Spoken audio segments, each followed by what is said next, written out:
Good evening and welcome to the public awareness program on cervical and breast cancer organized by Kanpur Obs and Gynae Society. On behalf of Jacksonpal Pharmaceuticals Limited, makers of cell protector Lycored to prevent cancer, as lycopene Lycored has anti-oncogenic properties, JP-tone iron syrup, and for calcium needs, Narikel tablets. I am Dr. Vipin Tyagi along with my teammates Dr. Deepika Chabra and Mr. Amit Saxena. We thank the office bearers of Kanpur Obs and Gynae Society for organizing this webinar. President Dr. Neelam Mishra, Secretary Dr. Kiran Sinha, and Treasurer Dr. Reshma Nigam. Welcome all the esteemed faculty present with us today. We thank ICOG for the accreditation of one ICOG point to all attendees of this webinar. Besides doctors, for today's public forum, we have women of all age groups as attendees. A warm welcome to everyone. Please post your queries by text in the Q&A box to be answered at the end. Please note this webinar is streaming on Facebook Live and the recording will remain on Jacksonpal's YouTube channel for reference and promotion. I will now request Dr. Kiran Sinha to kindly initiate the session. Thank you, Dr. Bipin. Good evening to one and all. I, Dr. Kiran Sinha, Secretary of the Association, welcome you all for this very important webinar that is on public awareness on cervical and breast cancer. As with little awareness and the effort, both can be prevented and diagnosed early, and there is satisfactory recovery in both cases. So keeping this in mind, we have planned this webinar to make you aware all about it, as women health is the most important first step to empower her. So with our great visionary leader, Dr. Alpesh Gandhi, who is National Foxy President, our President, Dr. Neelam Mishra, and under the leadership of Dr. Meera Agnihotri ma'am, we have planned it. Now, not taking much of your time, I invite Dr. Neelam Mishra, President of Kanpur Association, for her welcome speech. Dr. Neelam Mishra, I hand over the podium to you. Kindly go ahead with it. Thank you, Dr. Kiran, for the kind words. Good evening, everyone. I'm honored and delighted to have been given the opportunity of introducing this innovative webinar, which is for our students mainly, and for them it is an awareness program on the cervical and the breast cancer. This program is targeted to our school-going, college-going, and university-going students. So, friends, as all of you know that every 8 minutes, one Indian woman dies due to the cervical cancer. Let us join in a mission to spread awareness and knowledge amongst the adolescent girls and women to empower them and to take the action against this disease. The goal is to show every woman that her life is important and to ensure that every woman has an access to education, screening, and treatment. The goal of the breast cancer awareness is the program is to help the women recognizing the sign and symptom of the breast cancer, thus enabling them to check and seek the treatment at an early stage. On 23rd October, we wore a pink ribbon on our hands and we raised the fund for the research and treatment purpose of the breast cancer, as you all know. I am honored and delighted to have been given the opportunity of introducing a very dynamic, enthusiastic and hard-working Foxy President, Dr. Alpesh Gandhi. Sir, you have proved your leadership in this difficult Corona time. By organizing uninterrupted academic and cultural activities throughout the year. Sir, आपने तो असंभव को संभव कर दिया. I would like to express my deepest gratitude to our chief patron and teacher of teachers and founder of WWCon, Professor Meera Agnihotri, who has joined us in spite of her busy schedule. Thank you, madam. Madam, आशीर्वाद दे दीजिए. It gives me humble pleasure to welcome our Head of Department of Obstetrics and Gynae, Dr. Sudesh Sharma Madam. She was first started laparoscopy and laparoscopic ligation in GSVM Medical College, and she has done thousands of ligation in her tenure. Welcome, Madam. Today we have got two learned speakers, Dr. Priya Ganesh Kumar. She is FOGSI Chairperson-elect Oncology Committee, and she is going to speak about the cause, prevention of the cervical cancer and screening of precancerous lesion. Our second speaker is Dr. Sneha Bayur. She is a chairperson of breast committee, as you all know, and she will tell about the self-examination of the breast, warning sign, and when to consult the doctor. We have galaxy of panelists today: Professor Dr. Neena Gupta, Professor Dr. Seema Dwivedi, Dr. Kalpana Dikshit, Dr. Madhu Kumar, Dr. Kamal Dhawan, and Dr. Neerja Agnihotri. And my dear students, a very warm welcome and good evening to all of you. I, Dr. Neelam Mishra, President of Kanpur Obs and Gynae Society, through this platform of webinar, will create the awareness of both breast and cervical cancer. Both are the common cancer in the India in women, and it is ironical that both are curable if they are diagnosed in the early stage. I hope all of you will much benefited by this webinar. Even a small nest contribution by you people will help in preventing cancer in women in India. Thank you very much. Now I invite Dr. Kiran Sinha for further proceedings. Thank you, Dr. Madam. Neelam, for your nice words. I now invite Dr. Alpesh Gandhi, sir, who is National President FOGSI. I totally agree with Dr. Neelam Mishra. Sir, you will be remembered in the history of FOGSI as you have made the adversity into opportunity, and you have shown the path how we can progress in each and every situation. You have taken all the care starting from adolescent girl up to the menopause lady. We really salute you, sir. Now I invite you for your kind words and blessing to this gathered audience. Kiranji, Dr. Alpesh Gandhi is busy in his some very close relatives. He is on his side in the ICU. He just is giving the message. अच्छा, मुझे नहीं पता था. चलिए कोई बात. Now I invite my chief patron, Dr. Meera ma'am, to bless us with her words of wisdom.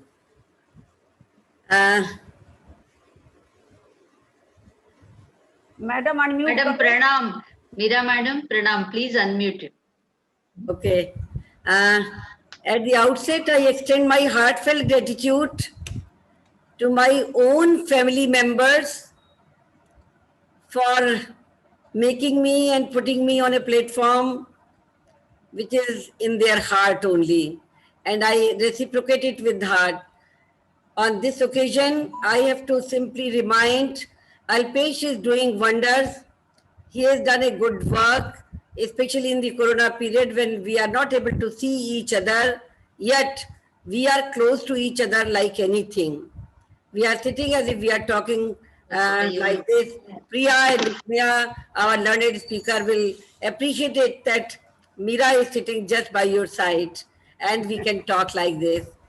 हमारी प्रधानमंत्री की अति महत्वाकांक्षी योजनाओं को ध्यान में रखते हुए हम लोगों को बताया जा रहा है और हम लोग इसके बारे में वर्क भी कर रहे हैं कि हम लोगों को एनीमिया मुक्त भारत, कैंसर मुक्त भारत और ऐसे भारत का निर्माण करना है जिसमें जीडीएम जैसी बीमारियां न हो. इसके अलावा पोषण युक्त और नारी सशक्तिकरण युक्त, तो 2 मुक्त और 3 युक्त आजाओं के आधार पर हमें अपनी प्रधानमंत्री की योजना को आगे बढ़ाना है. Cancer screening, early detection, early diagnosis, prompt treatment, and making a complete cure of the person, which we used to think that the cancer is untreatable, is possible at present, especially when dynamic, leaders who are going to talk about like Priya and Sneha are present. We are hopefully think that each and every person who is going to attend this webinar, at the end of the webinar will understand that yes, although cancer is treacherous, dangerous, It was supposed to be a warrant of death once upon a time, but no more now, and we can get it cured. So that is one message which Priya and Sneha will be giving. I know it. Apart from it, I congratulate Neelam, Kiran, Reshma, and Kalpana, and my friend, very close friend Sudesh sitting over here. I am really feeling honored to be with her because we have worked together day in, day out at every circumstances, right from working at places where nothing was available, but we were doing tubectomies and vasectomies and whatever was there. Camp we have done, going in the morning, coming in the night. Children started crying that yes, mommy is coming quite late. So we have gone through those stages. Sudesh must be remembering it because we used to console each other while we used to come in the night for attending this. So with these words, I extend my gratitude once again. Where is Neena? I can't see her. Kamal is seen to me. Neena has not joined. Seema has not joined, I believe. Nirja, our time-honored treasurer who used to hold the purse in every conferences, making it tight, not releasing any fund for me. I remember it, and that is the successful. Neelam, your tenure is doing very well. I congratulate you. Kiran and Neelam, you are working very hard. Sneha and Priya, I can tell you, these two pillars along with the Reshma and Kalpana sitting all around, I can tell you, whenever they are given a call at a small note. Madam, you're muted. Unmute कीजिए, ma'am. You're muted.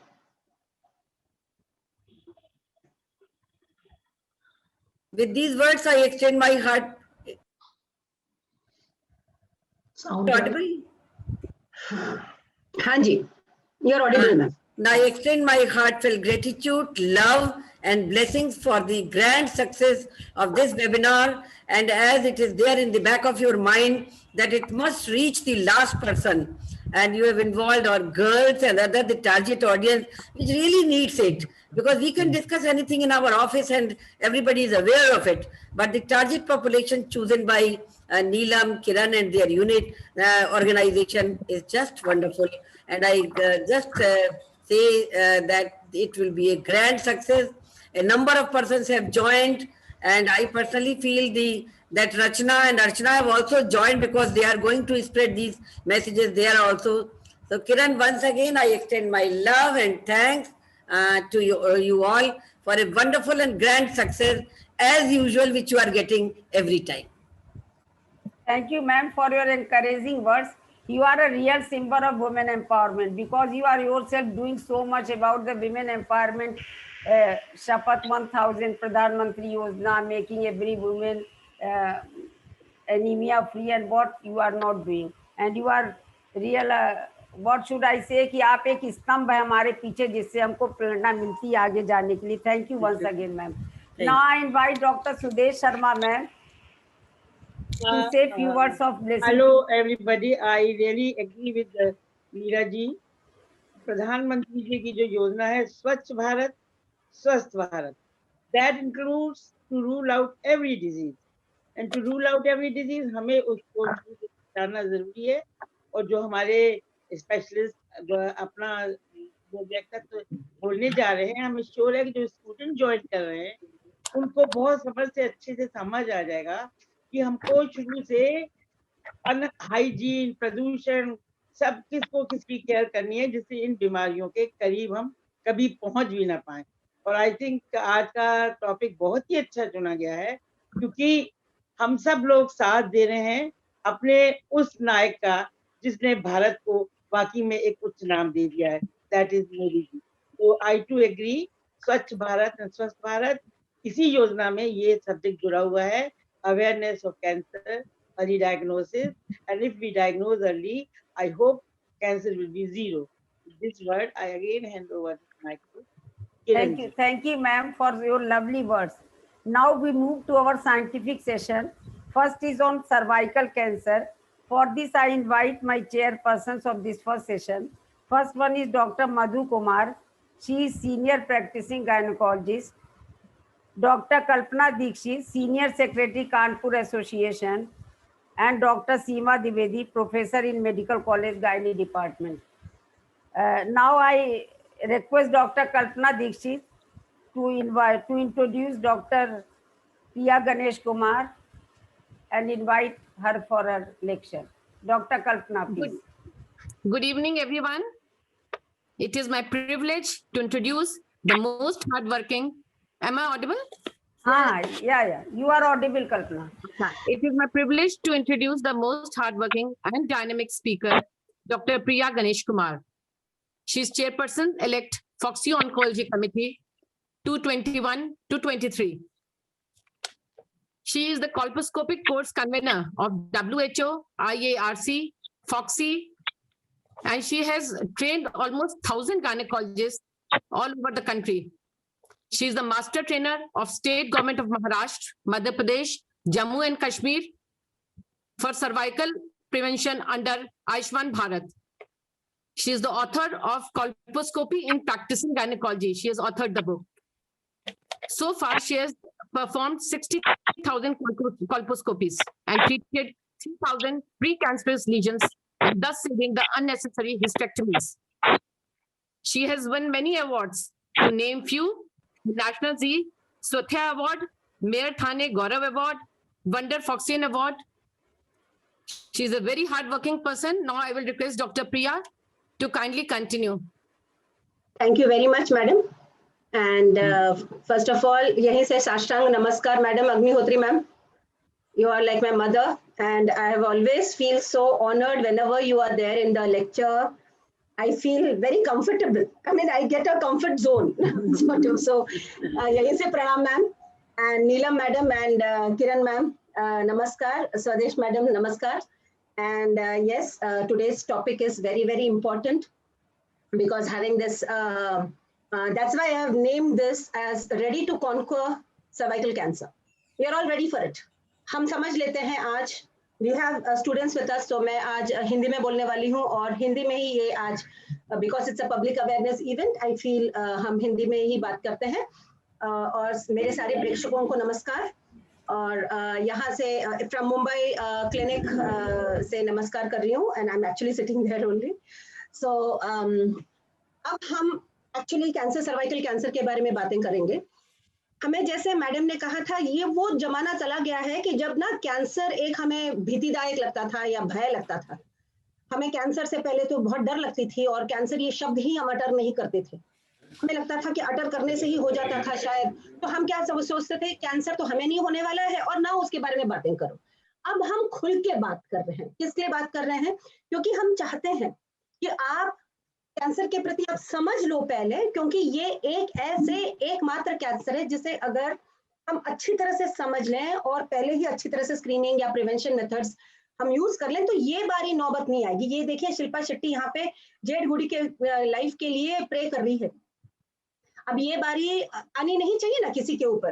तो इसे हम completely cervical cancer को, जो WHO की mission है, जो भारत ने भी ये ऐलान, हम 17 नवंबर को हम पूरे globally we all enjoyed that. हमने सारा वो ऐसे फेस्टिवल के तरह हमने सबने वो एक फेस्टिविटी आ गई थी पूरे विश्व में. जब विश्व के जो मेन है DG हैं, उन्होंने जब ऐलान किया था कि चलो हम सब मिलके ये प्रण लेते हैं, ये तय करते हैं कि हम एलिमिनेशन करें सर्वाइकल कैंसर. तो जो एलिमिनेशन वाला जो मुद्दा बना, तो उन्होंने 90-70-90 वाला ट्रिपल मिशन से ये जो है, तो मैं उसके बारे में अभी जानकारी आपको देने ही वाली हूँ. और तो एक तो तय हो गया कि हाँ भाई, इसे हम एलिमिनेट कर सकते हैं. जैसे पल्स पोलियो के लिए सारा पूरा भारत जुड़ गया था. हमने अमिताभ बच्चन को इतनी बार देख लिया थी, 2 बूंद और कर करा के, तो सारे सब जुड़ गए थे. हम सारे जुड़ गए थे, और हमने क्या प्रण लिया था कि पल्स पोलियो कर करा के जो भी है, पोलियो को हम कंप्लीटली जड़ से उखाड़ देंगे. उसी प्रकार से ये सर्वाइकल कैंसर ये एकमात्र कैंसर है लेडीज में जो हम कंप्लीटली जड़ से उखाड़ के फेंक सकते हैं और किसी को वहां तक जाने ही ना दे. तो ये देखिए, ये होता क्या है कि जब हम बातें करते हैं ना कैंसर की, तो दर्दनाक तो जरूर है। ये एक कैंसर पेशेंट बोल रही है कि I am dreaming of a future of a long and healthy life, not living in the shadow of cancer but in the light. तो कैंसर ये ऐसी बीमारी जब हो जाती है तो फिर हमें फिर क्या है कि ऑफ कोर्स दर्द तो होता ही है। अगर और हमारी जो ये है रिलेटिव्स, उनको ज्यादा होता है, क्योंकि उनको लगता है कि we are going to lose our person near and dear one. हमें ये नौबत ही ना आने दे। तो अगर मैं ये कहूँ फ्रेंड्स कि ये नौबत आएगी नहीं, जरूर नहीं आएगी, अगर आप ये लेक्चर सुन लो अच्छी तरह से और इसे अमल बजा नहीं करना, इसको ना हमें इम्प्लीमेंट करना है, खाली सुन के नहीं निकालना है। क्योंकि देखिए 1 out of 4 women, जो भी विश्व में चौथी महिला, ये भारतीय है। अब इस स्लाइड से मुझे बहुत दर्द होती है कि क्यों हर चौथी वुमेन भारतीय होनी चाहिए, बताइए क्यों होनी चाहिए? क्यों हमने झंडा गाड़ के रख दिया कि विश्व में पहला नंबर हमारा है, कैंसर की मौत से ज्यादा, सबसे ज्यादा तो नंबर तो हमारी है। हमको क्या ये प्राउड लगता है बात करने में? हमें क्या गर्व होती है? नहीं, बिल्कुल भी नहीं। दर्द अंदर से बहुत दर्द भी होता है और हमें मायूस भी फील होता है। हम डॉक्टर फ्रेटर्निटी को मायूस इसके लिए होता है कि जब हम कुछ करना चाहते हैं तो हम पब्लिक के लिए जो करना चाहते हैं, हम चाहते हैं कि पब्लिक उसे खुले आम उसे इम्प्लीमेंट करे, हमारे साथ जुड़ जाए। हम ऐसे ही नहीं कुछ कह रहे हैं, हम जब कह रहे हैं तो हम चाहते हैं कि आपकी सपोर्ट पूर्णतया 100% आप हमारे साथ जुड़ जाइए। फिर ये जो है जुड़ के जो हम ऐलान करेंगे ना विश्व में कि भारत कभी नहीं वो फर्स्ट झंडा पे रहेगा, फर्स्ट नंबर पे नहीं रहेगा, हम वहां से उतरेंगे जरूर और ये दिखा देंगे कि हमारा नंबर सबसे लास्ट है और ये हो पाएगा, जरूर होगा। आप देखिए यहाँ पे ये literally this is the latest Globocan if this census. इसमें क्या दिखाया गया है कि आप ये 2020 की अगर सेंसस देख रहे हो और ये 2021 जनवरी में पब्लिश हुआ है ये ग्लोबकॉन, तो यहाँ पे है आपकी ब्रेस्ट कैंसर, देखिए 13.5% है, नंबर 1 पे 13.5 पे ब्रेस्ट कैंसर है और सेकंड कैंसर आ रही है लिप एंड ओरल कैविटी की और सर्वाइकल कैंसर 3rd नंबर पे आ रही है। ये टोटल ऑफ ऑल एजेस। अब अगर आप लेडीज को लेते हो, आप लेडीज की बारी पे लेते हो तो breast cancer is number 1 and cervical cancer is number 2। और अभी एक और दर्दनाक, जैसे ना यू विल गेट गूज़बम्प्स। ये समझ लो कि कोरोना कोरोना बोल के हम कोरोना वायरस के ऊपर चले गए हैं, वैक्सीन के लिए हम रुके हुए हैं और अब जब आ गया तो हम तो बिल्कुल ढोल बजा के हमने गरबा खेला, हमने भांगड़ा ये नचाया। क्यों? हमको मालूम था कि कोरोना वायरस की वैक्सीन आ गई तो बढ़िया हो जाएगा। अब देखिए ये स्टैटिस्टिक्स, सर्वाइकल कैंसर से 200 महिला की प्रति दिन मौत हो रही है और हर 8 मिनट में एक महिला की जान जा रही है। तो क्या हम ये ये दर्दनाक तो जरूर है, और क्या हम अब इसके प्रति कुछ कर पाएंगे? यस, जरूर कर पाएंगे। तो ये लेक्चर में मैं उसी के इस पे आपको ले जाना चाह रही हूँ। द डेथ, पहले तो लास्ट ईयर, उसके लास्ट ईयर जब हम लेक्चर्स देते थे हमने 69,088 तक हम आ गए थे डेथ, मगर अभी की जो स्टैटिस्टिक्स है देखिए, ये वाकई में ये लेटेस्ट स्टैटिस्टिक्स है और दोबारा हम मेडिकल फ्रेटर्निटी को हमें इस पे अब गौर फरमाना जरूरी हो गया है। क्योंकि देखिए डेथ जब हम बोल रहे थे कि कम हो रहा है, सडनली ये स्टैटिस्टिक्स बढ़ गया। 77,348 डेथ्स हो गई हैं अभी हर दिस थिंग एनुअली, तो which is a very sad story. And और दूसरी गंभीरता की बात ये है कि अगर आप ये इंसिडेंसेस देख रहे हो और मोर्टेलिटी देख रहे हो, जैसे इंसिडेंसेस क्या है, किनको सर्वाइकल कैंसर हो रहा है और उसके प्रति फिर डेथ कितना हो रहा है, तो आप यहाँ देखोगे कि ब्रेस्ट कैंसर में इंसिडेंसेस ज्यादा तो जरूर हैं, मगर मोर्टेलिटी इसके प्रति, इसके कंपैरिजन में जरा सा कम है। जैसे 13.3 है मोर्टेलिटी, जरूर ज्यादा है, अगर आप एप्पल टू एप्पल कंपेयर करोगे या नंबर टू नंबर कंपेयर करोगे तो ज्यादा है। मगर आप अगर और जरा सा साइंटिफिक वे में जाते हो और इसको देखते हो तो यहाँ पे देखिए सर्वाइकल कैंसर की जो इंसिडेंसेस है 18.3 है, डेथ कितनी है, मोर्टेलिटी 11.4।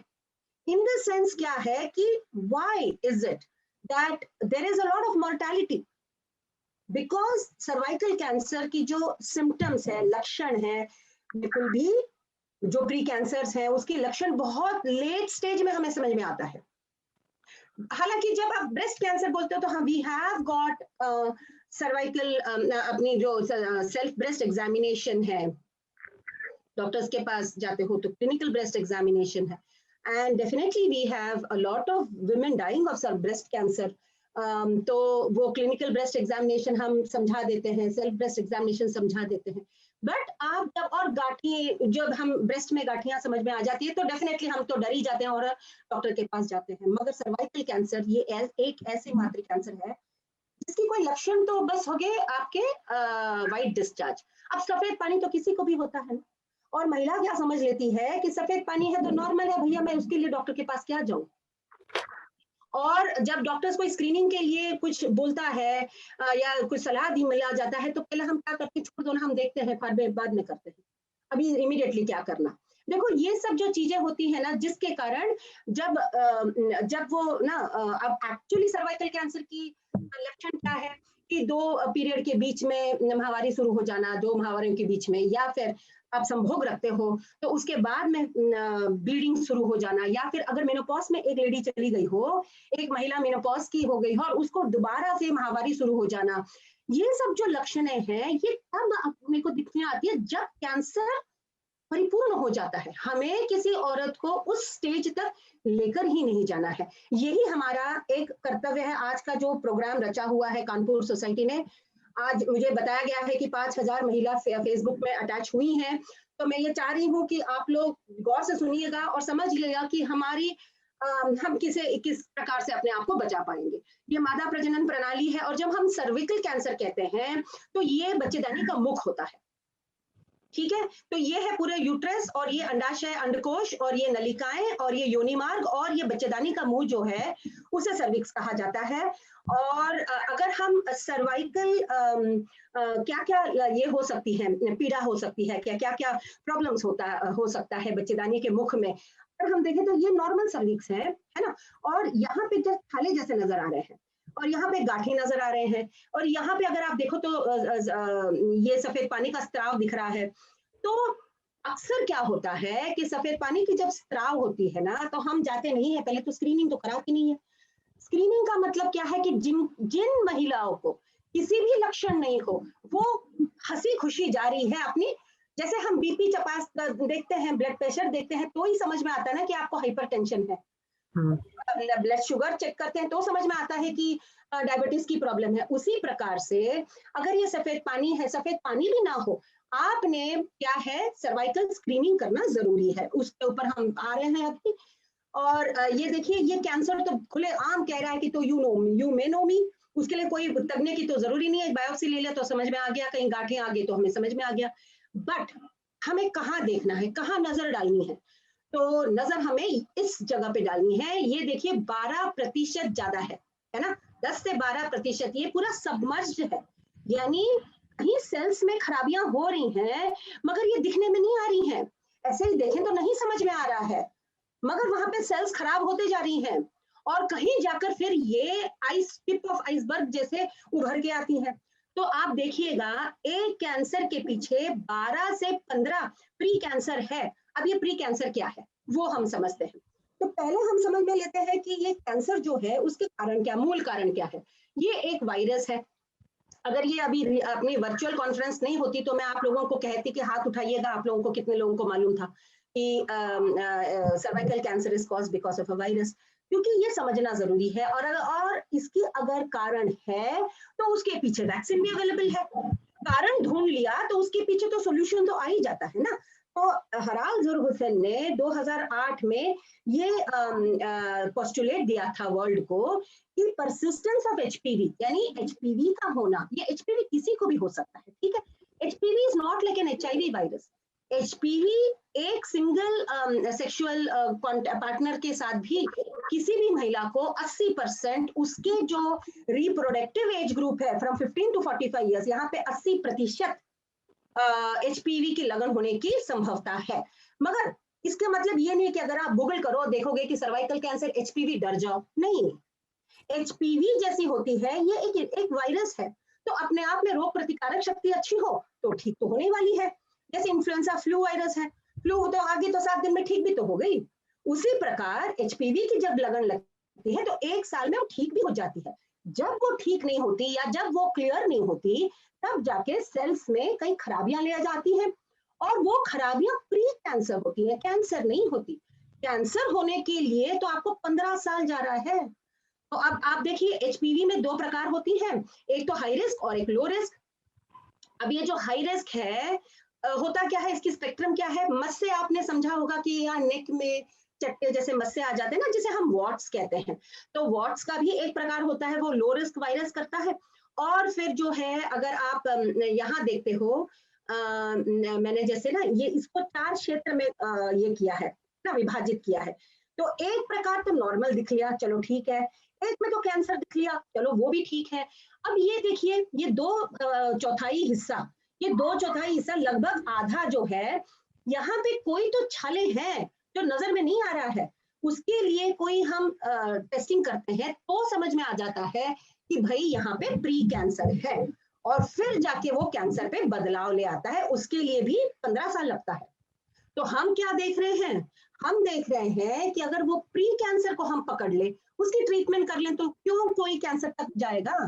और देखिए, एचपीवी सिर्फ सर्वाइकल कैंसर नहीं ले आता, vaginal cancer, vulva cancer, anal cancer, यहाँ तक कि मेल्स के लिए, जेंट्स के लिए पिनाइल कैंसर, ओरोफेरिंजियल कैंसर तक।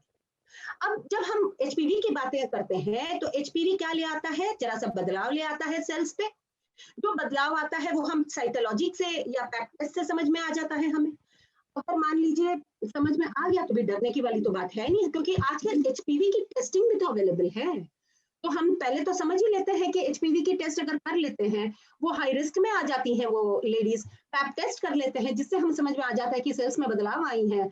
और अगर आती भी है तो फिर हम क्या करते हैं, कोल्पोस्कोपी के द्वारा, बहुत छोटी सी एक प्रोसीजर होती है, उससे हमें समझ में आ जाता है कि ये एरिया संशयजनक है, सस्पिशियस एरिया है, जिसकी हम अगर बायोप्सी लेते हैं और प्री कैंसर समझ में आता है, तो वही का वही हम ट्रीटमेंट भी कर सकते हैं ना। ऐसे नहीं है कि इसको छोड़ देते हैं, क्या हाय राम मेरे को तो हो गया है कैंसर, ऐसे रोना भी नहीं है, क्योंकि प्री कैंसर जो है ये 100% क्योरेबल है, तो वो कैंसर तक नहीं जाता। याद है क्यों मैं बार बार आपको प्री कैंसर के बारे में कहे जा रही हूँ, वो प्री कैंसर है क्या। तो आप यहाँ सेल्स देख रहे हो, यहाँ पे 1/3 भाग खराब हुआ है, यहाँ 2/3 भाग खराब हुआ है, यहाँ पे पूरा खराब हुआ है। अब ये सारा प्री कैंसर है, कैंसर अब तक गया नहीं है।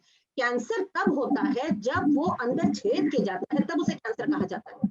ये तो हो गया प्री कैंसर। तो प्री कैंसर पे तो क्या है, हम यहाँ पे आप देख रहे हो, ये ग्रीन जोन पे हम बैठे हैं। हमें समझता कैसे है, हम स्क्रीनिंग करते हैं तो हमें समझ में आ जाता है। हम तो जैसे है कि 10 साल के अंदर जो है, जो अब मैं आऊंगी उस पे, स्क्रीनिंग करके हमें जब प्री कैंसर समझ में आ गया तो ट्रीटमेंट कर दो, तो कोई कैंसर तक, रेड जोन तक जाएगा ही क्यों। अब ये जो 73rd वर्ल्ड हेल्थ असेंबली ने, WHO ने, जो हमारी विश्व स्वास्थ्य संगठन है, वर्ल्ड हेल्थ ऑर्गेनाइजेशन, इस संस्था ने क्या बोला है, इस संस्था ने एक ऐलान दी है, एक WHO कॉल दिया है, call a world free of cervical cancer. Is it possible? Yes, it is absolutely possible. A global strategy for elimination of cervical cancer कैसे होने वाला है, 90%, क्योंकि ये वायरस की वजह से हो रहा है, हमारे पास इसकी वैक्सीनेशन अवेलेबल है, तो हम वो दे देते हैं below 9 to 14 years of girls के लिए 90% अगर कवरेज वैक्सीनेशन से हो जाता है। ठीक है, वैक्सीनेशन किसके प्रति दी जाती है, 16 और 18 ये स्ट्रेन्स के प्रति दी जाती है, ताकि इसके वजह से आगे जाकर फ्यूचर में कैंसर ना बने। और रही बात दूसरी जो ये है, तो ट्रिपल स्ट्रैटेजी है ना, ये फर्स्ट स्ट्रैटेजी हो गई। सेकेंड स्ट्रैटेजी क्या है, कवरिंग ऑफ द वुमेन। 30 साल से 60 साल या 65 साल की महिला ने 2 बार एटलीस्ट मिनिमम, हम तो कहते हैं कि हर 5 साल पे स्क्रीनिंग कीजिएगा। अगर आप पैप टेस्ट कर रहे हो तो हर 3 साल पे कीजिएगा, को टेस्ट कर रहे हो HPV प्लस पैप टेस्ट तो फिर 5-5 साल पे कीजिएगा। गवर्नमेंट ऑफ इंडिया क्या कह रहा है, VIA बोलकर एक टेस्ट है वो करा रहा है, ठीक है, चलो कोई भी किसी भी माध्यम से आपने अगर स्क्रीनिंग भी कर ली, और ये कह रहा है आप बिल्कुल बढ़िया तरीके से स्क्रीनिंग कीजिएगा, which is got high sensitivity. और ये कह रहे हैं कि every country must introduce and scale up HPV screening. तो दो बार भी कर लो, चलो कोई दिक्कत नहीं, आप HPV से कर लो, समझ लो कि मेरे में वो वायरस है या नहीं है, तो भी हो जाता है। चलो ठीक है, स्क्रीनिंग की तो 3-4 प्रकार है, मगर करना तो जरूरी है। और उसके बाद जो स्क्रीन पॉजिटिव्स आते हैं तो डरना नहीं है, जाके यूट्रस नहीं निकालना। गर्भाशय नहीं निकालना है, हमें क्या करना है, सिर्फ वो प्री कैंसर को ट्रीट करना है जिससे वो महिला कैंसर तक ना पहुंचे। तो यही है, ये बातें हैं। अब जब हम कह रहे हैं कैंसर कैंसर, तो ये हो गया कैंसर जब वो अंदर, वो भेद के अंदर जाता है, और हम जब प्री कैंसर कह रहे हैं तो हम यहाँ कह रहे हैं। और जो मैं कह रही हूँ प्राइमरी प्रिवेंशन जो वैक्सीन से होता है, तो वायरस ही ना लगने दो ना, तो इसके लिए हम वैक्सीन पे करते हैं। तो वी हैव प्राइमरी प्रिवेंशन जहाँ पे वैक्सीनेशन है, सेकेंडरी प्रिवेंशन जहाँ पे स्क्रीनिंग से हमें अबनॉर्मल सेल्स, अबनॉर्मल ये समझ में आ जाता है, और थर्ड जो है वो ट्रीटमेंट का भाग है। तो अब हम देखते हैं, यही मैंने अभी जस्ट कहा था आपको। और अब हम नेक्स्ट स्लाइड पे जाते हैं, वैक्सीनेशन के प्रति जाते हैं। तो मैं यहाँ अब इस 2-3 स्लाइड्स में आपको मैं वैक्सीनेशन के बारे में बताना चाह रही हूँ। वैक्सीनेशन 2 प्रकार के अवेलेबल है मार्केट में, एक बाईवैलेंट जो 16 और 18 के अगेंस्ट काम करता है, और एक गार्डासिल है जो 4 पोटेंसी ले आता है, 4 वायरस के अगेंस्ट, स्ट्रेन्स के अगेंस्ट फाइट करता है। एक और 6 और 11, 6 और 11 जो है ना, ये कैंसर के प्रति नहीं है, 16 और 18 कैंसर के प्रति जाता है, मगर ये जो है ये मस्से जो होते हैं वार्ड्स को प्रिवेंट करता है। और ये कैसे देना चाहिए, if you give it before first sexual debut, पहले सेक्सुअल डेब्यू के पहले या 15 साल के। अब हमारी जो फॉक्सी बॉडी है, federation of obstetric gynaec society of India, जिसके हम सारे गायनेकोलॉजिस्ट मेंबर्स हैं, उनका रिकमेंडेशन ऐसा है 9 से 14 साल के उम्र में 2 वैक्सीनेशन 6 महीने के अंतर पर अगर आप लगा देते हैं अपने लड़कियों को अपनी, तो मैं तो ये कह रही हूँ कि इनके बर्थडे में ना आप क्या कीजिएगा, 14 साल के पहले आयु की जो अपनी लड़कियां हैं, बालिकाएं हैं, उनको बर्थडे की गिफ्ट के प्रमाण आप उनको पहले तो ये वैक्सीनेशन लगा दीजिएगा। और इसकी कोई साइड इफेक्ट्स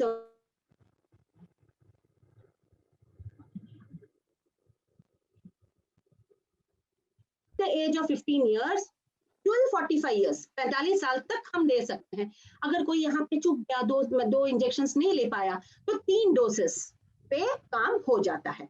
तो यहाँ पे फिर 3 डोसेस देना पड़ता है 45 उम्र तक। अब हम आते हैं कि बैरियर्स कहाँ हैं, क्यों हम देखते हैं कि बैरियर्स फिर भी है।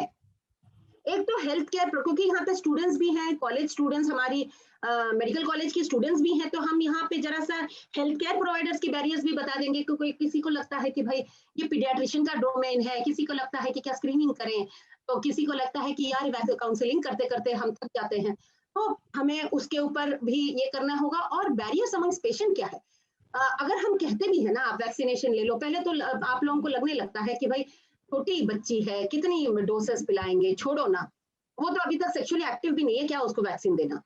अब कोई लड़की को लगता है जिसने ली नहीं है, अभी तो हमारा वैक्सीनेशन शेड्यूल हो गया, मैं तो I am too old for vaccine. किसी को लगता है कि भैया मेरे को तो वरी लग रहा है कि इसकी सेफ्टी है क्या। कोई माता अगर जो दूध पिला रही है और उसका वो वैक्सीन की शेड्यूल आ गई है वहां पे, तो उसको लगता है कि भैया सेफ है या नहीं है। और किसी को लगता है कि भाई अभी से 9 साल की बच्ची को 10 साल की बच्ची को दे दिया, अब कितना कहाँ तक वो उसका प्रोटेक्शन होगा। और लास्ट आता है कॉस्टली। तो लेट्स सी दिस बैरियर्स। एक तो पहले कि why should you give a girl below 15 years. तो पहली बात ये है कि इनकी इम्यूनिटी पावर बहुत बढ़िया होती है, 100% इम्यूनिटी आपको मिल जाती है। And even before the sexual debut, आप देख रहे हो यहाँ पे इम्यूनिटी पावर यहाँ से जैसे घटती जाती है, तो इसकी जो इम्यूनिटी बनती है वैक्सीनेशन के प्रति यहाँ पे जरा सा कम हो जाता है, 80% ही मिलता है जब आप ना एजेड में जरा देते हो। मगर यहाँ पे अगर आप 15 इयर्स के पहले दे देते हो, देखो यहाँ पे इसकी इम्यूनिटी पावर बिल्कुल 100% रहती है। सेकेंडली 100% एफिकेसी है। हाँ जी। और अगर कोई ये भी प्रश्न हमसे पूछता है कि सिंगल पार्टनर है मैडम, काहे को हम वैक्सीन लगाएं, तो ये देखिए यहाँ पे स्टडी है कि सिंगल पार्टनर होते हुए भी एचपीवी की जो लगन है 30% हो जाती है after 1 year, and after 3 years 50% हो जाती है। तो even though this is there, ये तो एक यूनिवर्सिटी की एक स्टडी थी जहां पे ये समझ में आ रहा था। सेकेंड थिंग, 2 डोसेस तो हो गया ना, आपकी बच्ची को आपने 2 डोसेस दे दिया 6 महीने में, तो कॉस्ट इफेक्टिव भी हो जाता है। अब ये लड़कियां सोच रही हैं कि भैया हमारी तो शादी होने वाली है, हम काहे को वैक्सीन लेते बैठे। No, even before the first sexual debut आपने ले ली तो आपके लिए वो है अच्छी चीज है। सेफ्टी तो बिल्कुल बढ़िया है। देखिए सेफ्टी के लिए तो इतनी सारी स्टडीज हो चुकी हैं और ये सारे एंडोर्स, मेजर एजेंसीज एंडोर्स कर रहे हैं कि इट इज सेफ। अगर ब्रेस्ट फीडिंग की टाइम पे अगर आपका वो शेड्यूल आ जाता है, अब शेड्यूल कैसा है कि अगर आप 15 इयर्स के बाद में वैक्सीन दे रहे हो तो 0 मंथ, ये महीना, अगला महीना, depending upon the vaccine which you are preferring, trivalent vaccine है या क्वाड्रावेलेंट है, तो आपके डॉक्टर्स आपको बता देंगे 0, 1 एंड 6 मंथ, 6 मंथ के 5-6 महीने के अंदर आपकी तीनों डोसेस होनी चाहिए। अब इस बीच में अगर महिला प्रेग्नेंट हो गई तो उसको जाके ना अबॉर्शन करने की जरूरत नहीं है। हाँ, हालांकि वो वाली जो वैक्सीन जो चूक गई है ना, जो अब डॉक्टर ने नहीं लगाई है, सपोज मान लीजिए आपने एक डोज ले लिया और आप प्रेग्नेंट बन गए, तो आपको पता नहीं था, आपने वैक्सीन ले ली, कोई दिक्कत नहीं है, आप अबॉर्शन ना करो, मगर ये सेकेंड वाला जो डोज आ गया है ना, उसे आप ढकल दो टिल योर डिलीवरी, और उसके बाद जब लैक्टेशन कर रहे हो तब दे देना। तो is it safe? Yes, it is absolutely safe because it's not a live vaccine. तो इसकी क्लिनिकल स्टडीज हैं, और ये सारी जो एंडोर्स हो रही है, ये सारी जो बॉडीज हैं, ACOG, WHO, FOXI, US CDC, सारों ने एंडोर्स कर दिया कि you can be, it is absolutely a safe vaccine. And how long is the effect going to last? Is going to last for even up to studies तो 18 years की होगी है, 100% effectiveness है। कॉस्ट के बारे में अगर हम देखते हैं तो ये लगभग 2000 के तकरीबन एक डोज आता है। अब जब कॉस्ट की बारी आती है तो इन्होंने एक स्टडी की है, कैनेडियन स्टडी, आप देखो उन्होंने क्या बोला, वो फिजिशियंस ने, पेशेंट्स ने कहा हमारे डॉक्टर्स ने कहे थे तो हम ले लेते थे। तो cost barrier is not on the patient. So आप कतई ये ना सोचो कि मगर ये सोचो 2002 भी इंजेक्शन अगर आपने बच्ची को लगा दी 4000 में, तो आपने उनकी लाइफ सेव कर दी। तो से yes to vaccination, and once you are saying yes to vaccination, इसका मतलब ये नहीं कि मैंने बच्ची ने डोज लगवा ली अब तो वो सेफ है। यस, वो तो जरूर सेफ है 16 और 18 से, but there are other strains also, तो स्क्रीनिंग करना तो जरूरी है। स्क्रीनिंग तो कहीं मिस नहीं हो सकता, it has to go parallel, दो पहिए जैसे हैं जो साथ साथ में चलने चाहिए, एक तो वैक्सीनेशन और एक तो है स्क्रीनिंग। स्क्रीनिंग जैसे मैंने कहा था, गवर्नमेंट ऑफ इंडिया VIA कहती है, जो बिल्कुल लो रिसोर्स सेटिंग है ना, जहाँ पे वो पैसे नहीं दे पाते पेशेंट डॉक्टर्स, तो हम जो सिखाते हैं अभी as a master trainer, I'm teaching and many other master trainers, so we teach VIA, government ने ये रिकमेंड किया है, pap smear is one thing which we all know, and HPV testing. अब देखिए बैरियर्स कहाँ आ रहा है, बैरियर्स क्या है कि हमारे यहाँ पे ना लेडीज को एक इन लोगों में एक आदत पड़ गई है कि भैया मेरे को तो कुछ हुआ नहीं, मैं क्या है जाके फिजूल में अपना खर्च भी करूं और फिजूल में जाके अपने आप का ना टाइम भी बर्बाद करूं। कौन जाने कुछ कह दिया डॉक्टर ने तो मेरा तो पूरा ये हो जाएगा ना, मैं तो प्रॉब्लम में आ जाऊंगी, अब तो अच्छा सुखी लाइफ चल रहा है। ऐसे नहीं है। मैं तो मेरे पेशेंट्स को ये कहती हूँ कि आप शुक्र मानो कि आपको पहले ही समझ में आ गया कि यू आर हाई रिस्क, जिसके लिए ट्रीटमेंट भी कर चुके तो आप कैंसर तक नहीं पहुंचे। मान लो अगर आपको मालूम ही नहीं था कि आप हाई रिस्क में हो, आप सुखी खुशहाल अपनी लाइफ को जी रहे थे, सडनली आके आप कैंसर लेकर आ गए, तो अब तो पूरा का पूरा तो बर्बाद हो गया। तो यहाँ पे ये जानना जरूरी है कि अपने यहाँ पे ओनली सिम्टोमेटिक विमेन अटेंड, हालांकि सबने अटेंड करना चाहिए। 30 साल के बाद की जो महिलाएं हैं हर 5 साल आके अपनी टेस्टिंग कर ले। और लैक ऑफ इंश्योरेंस, अब इंश्योरेंस पॉलिसी तो है नहीं, इसमें तो कोई कवरेज है नहीं। साइकोलॉजिकल बैरियर, सोशल बैरियर पर डर लगता है हमें क्या होगा, अगर मुझे मान लो समझ में भी आ गया तो मेरा तो पूरा बर्बाद हो जाएगा, ऐसे कुछ नहीं है। And lack of follow up करना जरूरी है। अब देखिए कितनी dismal, there is a very dismal state in India. इसी के लिए आज इंडिया झंडा लहरा रहा है, अपना तिरंगा in the whole of globe, stating that हाँ भाई हम तो फर्स्ट नंबर पे हैं। कहाँ पे जाकर हमने अपनी कॉलर टाइट करने की सोच ली। और देखिए यहाँ पे स्क्रीनिंग हमारे यहाँ पे सिर्फ ये भी 7%, 7 दिसंबर 1% ही है स्क्रीनिंग, कोई नहीं आता ज्यादा अधिकतर, क्योंकि लोगों को डर भी लग रहा है। I don't know what all the reasons are, but my humble request to all my प्रेक्षकों जो भी सुन रहे हैं, I really want you all to say do not worry, do not get scared. आगे आइएगा, डॉक्टरों के पास जाइएगा, स्क्रीनिंग करवाइएगा। स्क्रीनिंग कैसे करते हैं, हर 5 साल पे हम HPV टेस्टिंग कर सकते हैं, हर 3 साल पे पैप स्मीयर कर सकते हैं। मगर यहाँ पे एक समझना जरूरी है, एक पैप स्मीयर अगर मेरी नेगेटिव आ गई तो मैं तो खुश हूँ, ऐसे नहीं होता। उसे लगातार करना रहता है, रेगुलर करना रहता है। HPV 5 years to 10 years तक एक बार कर ले तो भी ठीक है, मगर फिर भी दोबारा करना तो जरूरी है ना। तो ये रेगुलर होनी चाहिए। हर 5 साल में तो VIA कर सकते हैं जो गवर्नमेंट ऑफ इंडिया कह रहा है, या फिर जैसे है कोर टेस्ट भी हम कर सकते हैं। अब ये पैप टेस्ट है, पैप टेस्ट में हमें, जैसे मैंने एक वीडियो ले आई हूँ, ये कितना सिंपल सा है, देखिए इसमें कोई दर्द भी नहीं, कुछ भी नहीं। आप बस अब क्या करो, मैं तो हमेशा मेरे पब्लिक फोरम में, अभी हाल ही में दिल्ली में भी मेरी पब्लिक फोरम हुई थी, मैंने जेंट्स को भी यही कहा था कि आप अगर वाइफ को रियली प्यार करते हो ना, उसके आपके मैरिज एनिवर्सरी पे आप लेकर जाइएगा, स्क्रीनिंग कराइएगा। सारे लिपिड प्रोफाइल कराइए, ब्लड प्रेशर कराइए, सारा कुछ करा के साथ साथ में पैप टेस्ट और या HPV टेस्ट कराइएगा। कितना सिंपल सा है देखिए। पैप टेस्ट में तो हमें सेल्स के बारे में खबर आ जाता है और ऐसे सेल्स भी हमें समझ में आ ही जाता है। चैलेंजेस क्या है कि पैप टेस्ट जो है ना ये रेगुलरली करनी चाहिए, नहीं तो एक बार करके छोड़ दिए तो ये प्रॉब्लम होता है कि कभी कभार ऐसे भी देखा गया है कि फॉल्स पॉजिटिविटी नेगेटिविटी ज्यादा होती है, तो इसके लिए रेगुलरिटी ज्यादा होना जरूरी है।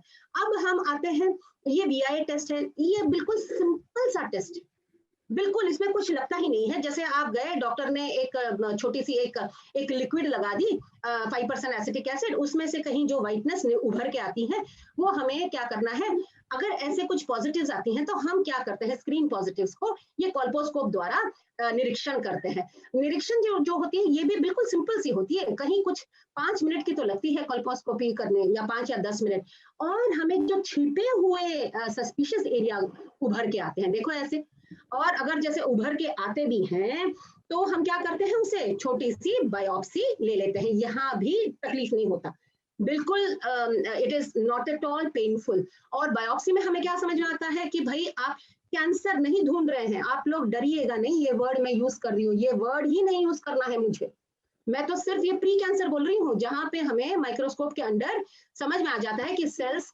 कहीं ना कहीं, ये 1/3 भाग देख रहे हो CIN1 है, 2/3 भाग ये CIN2 है, और पूरे है तो CIN3, यहाँ तक प्री कैंसर है, that is cells before cancer.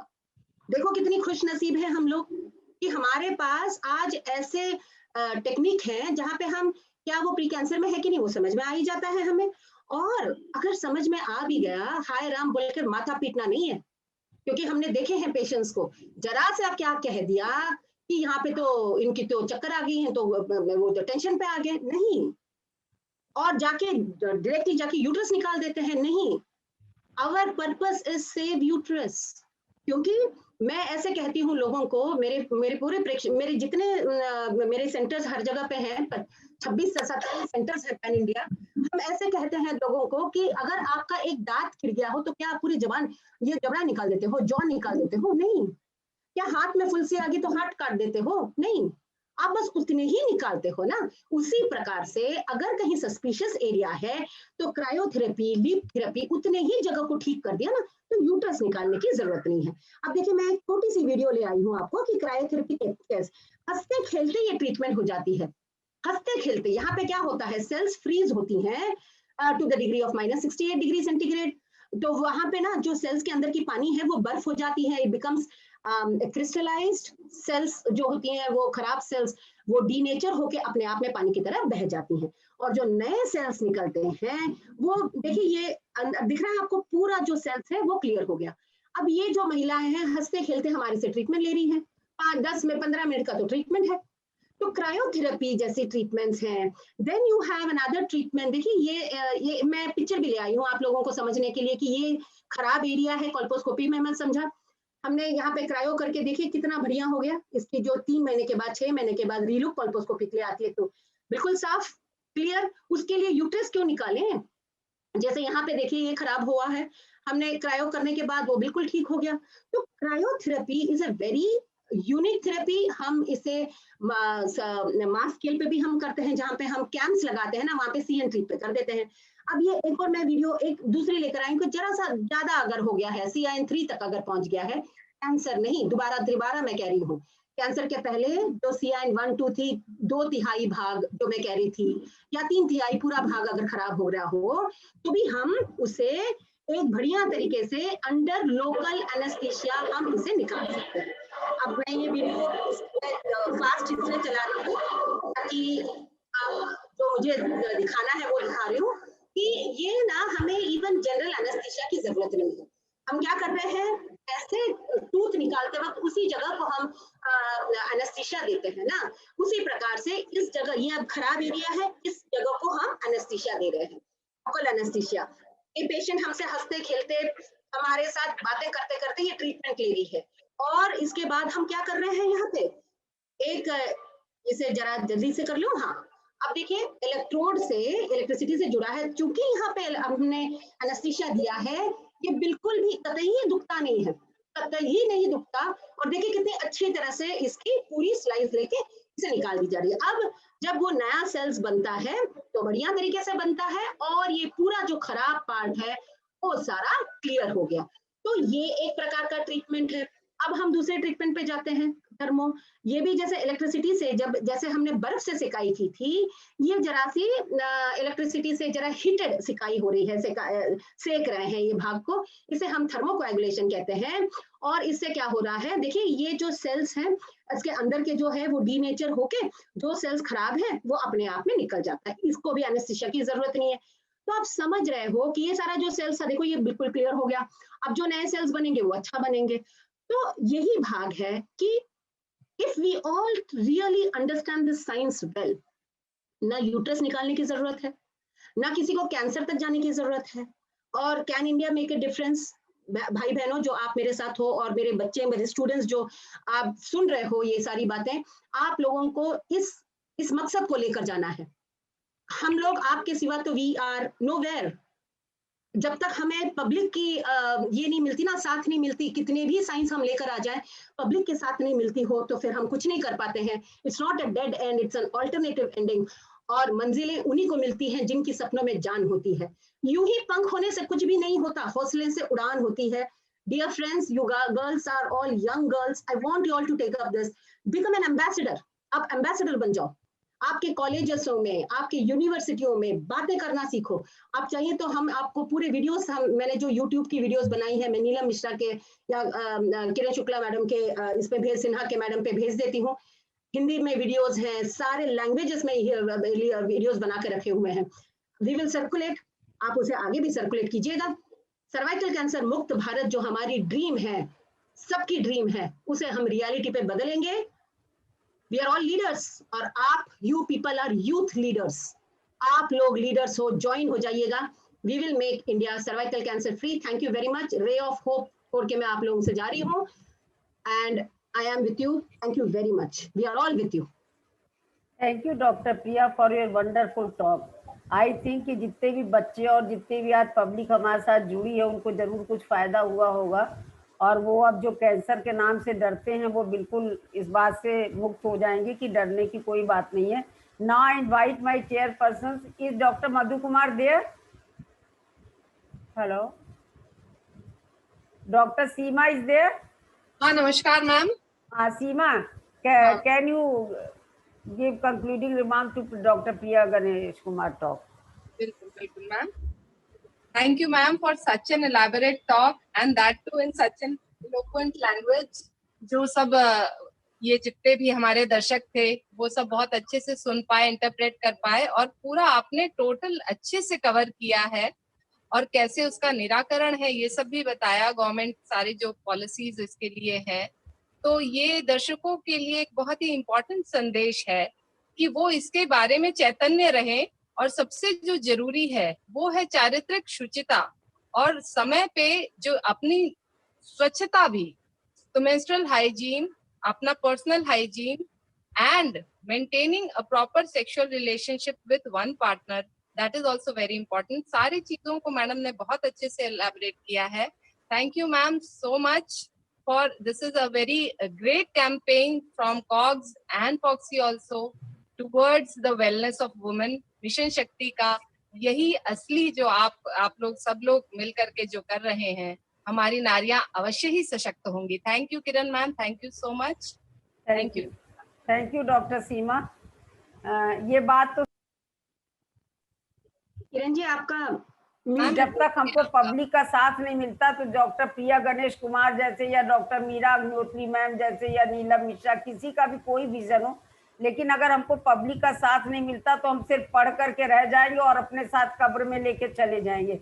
हम वुमेन एम्पावरमेंट की बात तब करें जब हम कुछ समाज को दे पावे, और इसके लिए हमको समाज के हर व्यक्ति का, हर स्त्री का साथ चाहिए, तभी वुमेन एम्पावरमेंट, तभी इंटरनेशनल वुमेन डे हम सेलिब्रेट कर पाएंगे। Now with this, now I invite Dr. Deepika to take question and interaction session. Deepika, are there any questions related to this talk? And there is one question in the chat box. Dr. Nithya, she's asking, is there a need to repeat HPV vaccine when a patient gets what? कि vaccine पे ये तो अच्छा सही question है कि vaccine जो है वो आने वाली जो इन्फेक्शन है ना उसी को प्रिवेंट करने वाला है। तो अगर पहले भी कुछ हो गया हो या जैसे वार्ड्स हैं या CIN केसेस हैं उसे ट्रीट करके हमें वैक्सीन तो लेना ही है। वैक्सीन में तो कोई कटौती नहीं है। Vaccine is not going to actually treat whatever it is, मगर जो आने वाले जो ये है इससे प्रिवेंट तो जरूर करेगा। Yes. Ma'am, there is another question. Garima Gupta wants to ask, what precautions should we have to avoid this disease? So probably you have answered it in the talk. Sure. Another one is wanted to ask if somebody has a cyst in the ovary, is it normal? I think it is not related with this. Okay, so we go with this. Yes. Can I take HPV vaccine for my daughter? She's completed 14 years now. Yes, why not? Already answered, yes. So यहाँ एक और question आ रहा है, can vaccine be given to unmarried girls after 25 years of age? Yes, it is given till 45 years of age. Now if that girl is 25, she will be taking 3 vaccines, 3 doses. also there is a question, can screening of cervix be done during pregnancy? Can be done by pap test till 3 months, first 3 months, उसके बाद नहीं करते। First trimester. हाँ। Is there any need to give second dose of vaccine if first dose is received before 15 years? 2 doses जो होती हैं, that has to be first of all given. 15 years के पहले दिए होते तो 2 doses we would have given, then there is no need to repeat the vaccine. Right, I think that takes care of all the questions. No, related. thank you, Dr. Deepika. How many persons are live on Facebook? Can you tell, Deepika? On Facebook, I cannot check right now, ma'am, but okay, it's all right. So at the end of this session, when we close, then I'll be getting the exact number. Now we move to the next session, that is on breast examination and breast cancer. For this, I invite chairperson of the second session, I invite Dr. Neena Gupta, Professor, GSBM College, Kanpur, Dr. Kamal Dhawan, who is senior practicing gynecologist and is retired chief of Dufferin Hospital. In this series, I will also like to invite Dr. Nirja Agnihotri, who is very senior gynecologist of the town. And I request Dr. Kamal Dhawan to introduce the speaker, Dr. Sneha Bhuyer. Please, Dr. Kamal, go ahead. Hello. Dr. Kamal, are you there? Ma'am, please unmute. Yeah. Well, we have got a very good speaker today, and she is a chairperson study on female breast committee, FOXI 2019-21, governing council member ICOG 2021-23. She has received National Award of FOXI and Dr. Anand Bai Joshi Award for Outstanding Female Doctor. She has also received Lokmat Excellence Award, FOXI Wow Award, and Champions of FOXI Award, Jiju Award, and Appreciation Award of Public Awareness Committee also. She is a National Adolescent Trainer of FOXI, President Yuvatmal Obstetrics and Gynecology Society, President ISOPAR Organizing Chairperson, Coordinator of Cancer Cervix Project, Coordinator of Ankur Project, ongoing research on menopause, cancer cervix, and iodine deficiency. She is a life member FOXI, ISAR, IFS, ISOPAR, and IMA, and has worked very actively in rural obstetrics, medical disorders in pregnancy, female breast, and young talent promotion committee. She has also delivered many talks at state, national, and international conferences. And so it is our proud privilege to have her here so that she can give true knowledge to the public present, and they can understand about the breast cancer, how to prevent it and how to detect it early. Thank you.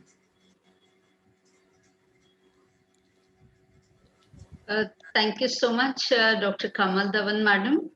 At the outset, I would like to thank respected Madam Meera Agnihotri for blessing me always and having me here today. I would like to thank Dr. Neelam Mishra, the President, and Dr. Kiran Sinha, secretary of this Kanpur society. I can see so many lovely friends here, Dr. Seema Dwivedi and Dr. Neena Gupta and so many others.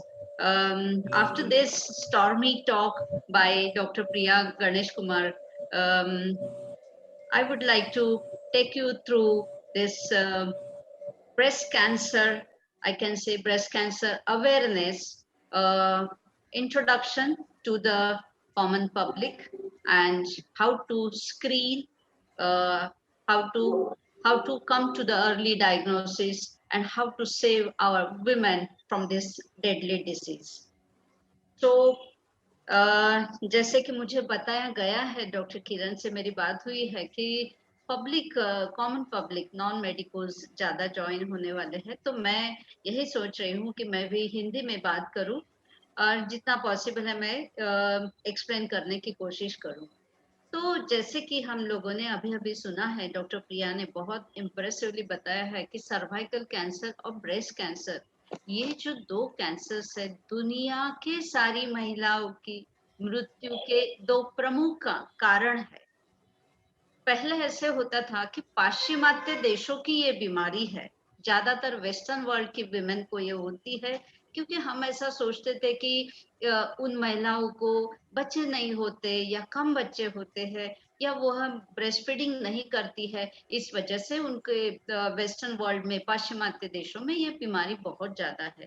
पर सच्चाई यह है कि पाश्चिमात्य देशों में तो ये ज्यादा है ही, लेकिन हमारे देश में, हिंदुस्तान में भी यह बीमारी बहुत ज्यादा है।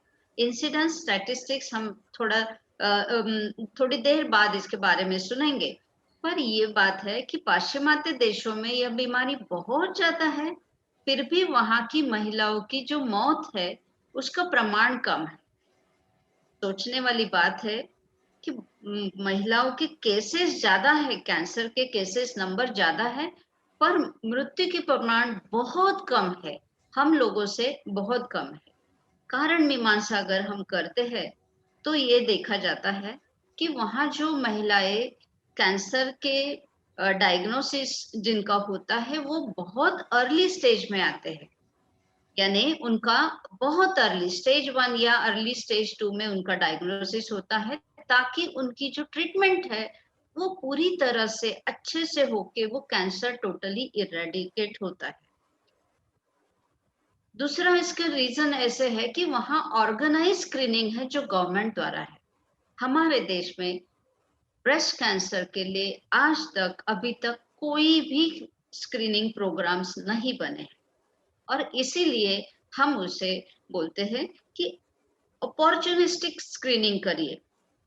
जो भी मैं आपको मैसेज तो देने ही वाली हूँ कि हम गायनेकोलॉजिस्ट के पास ये महिलाएं किसी न किसी कारणवश आती है, और इसी अपॉर्चुनिटी का हम यूज करके, फायदा उठा के महिलाओं की ब्रेस्ट की एग्जामिनेशन करना चाहिए।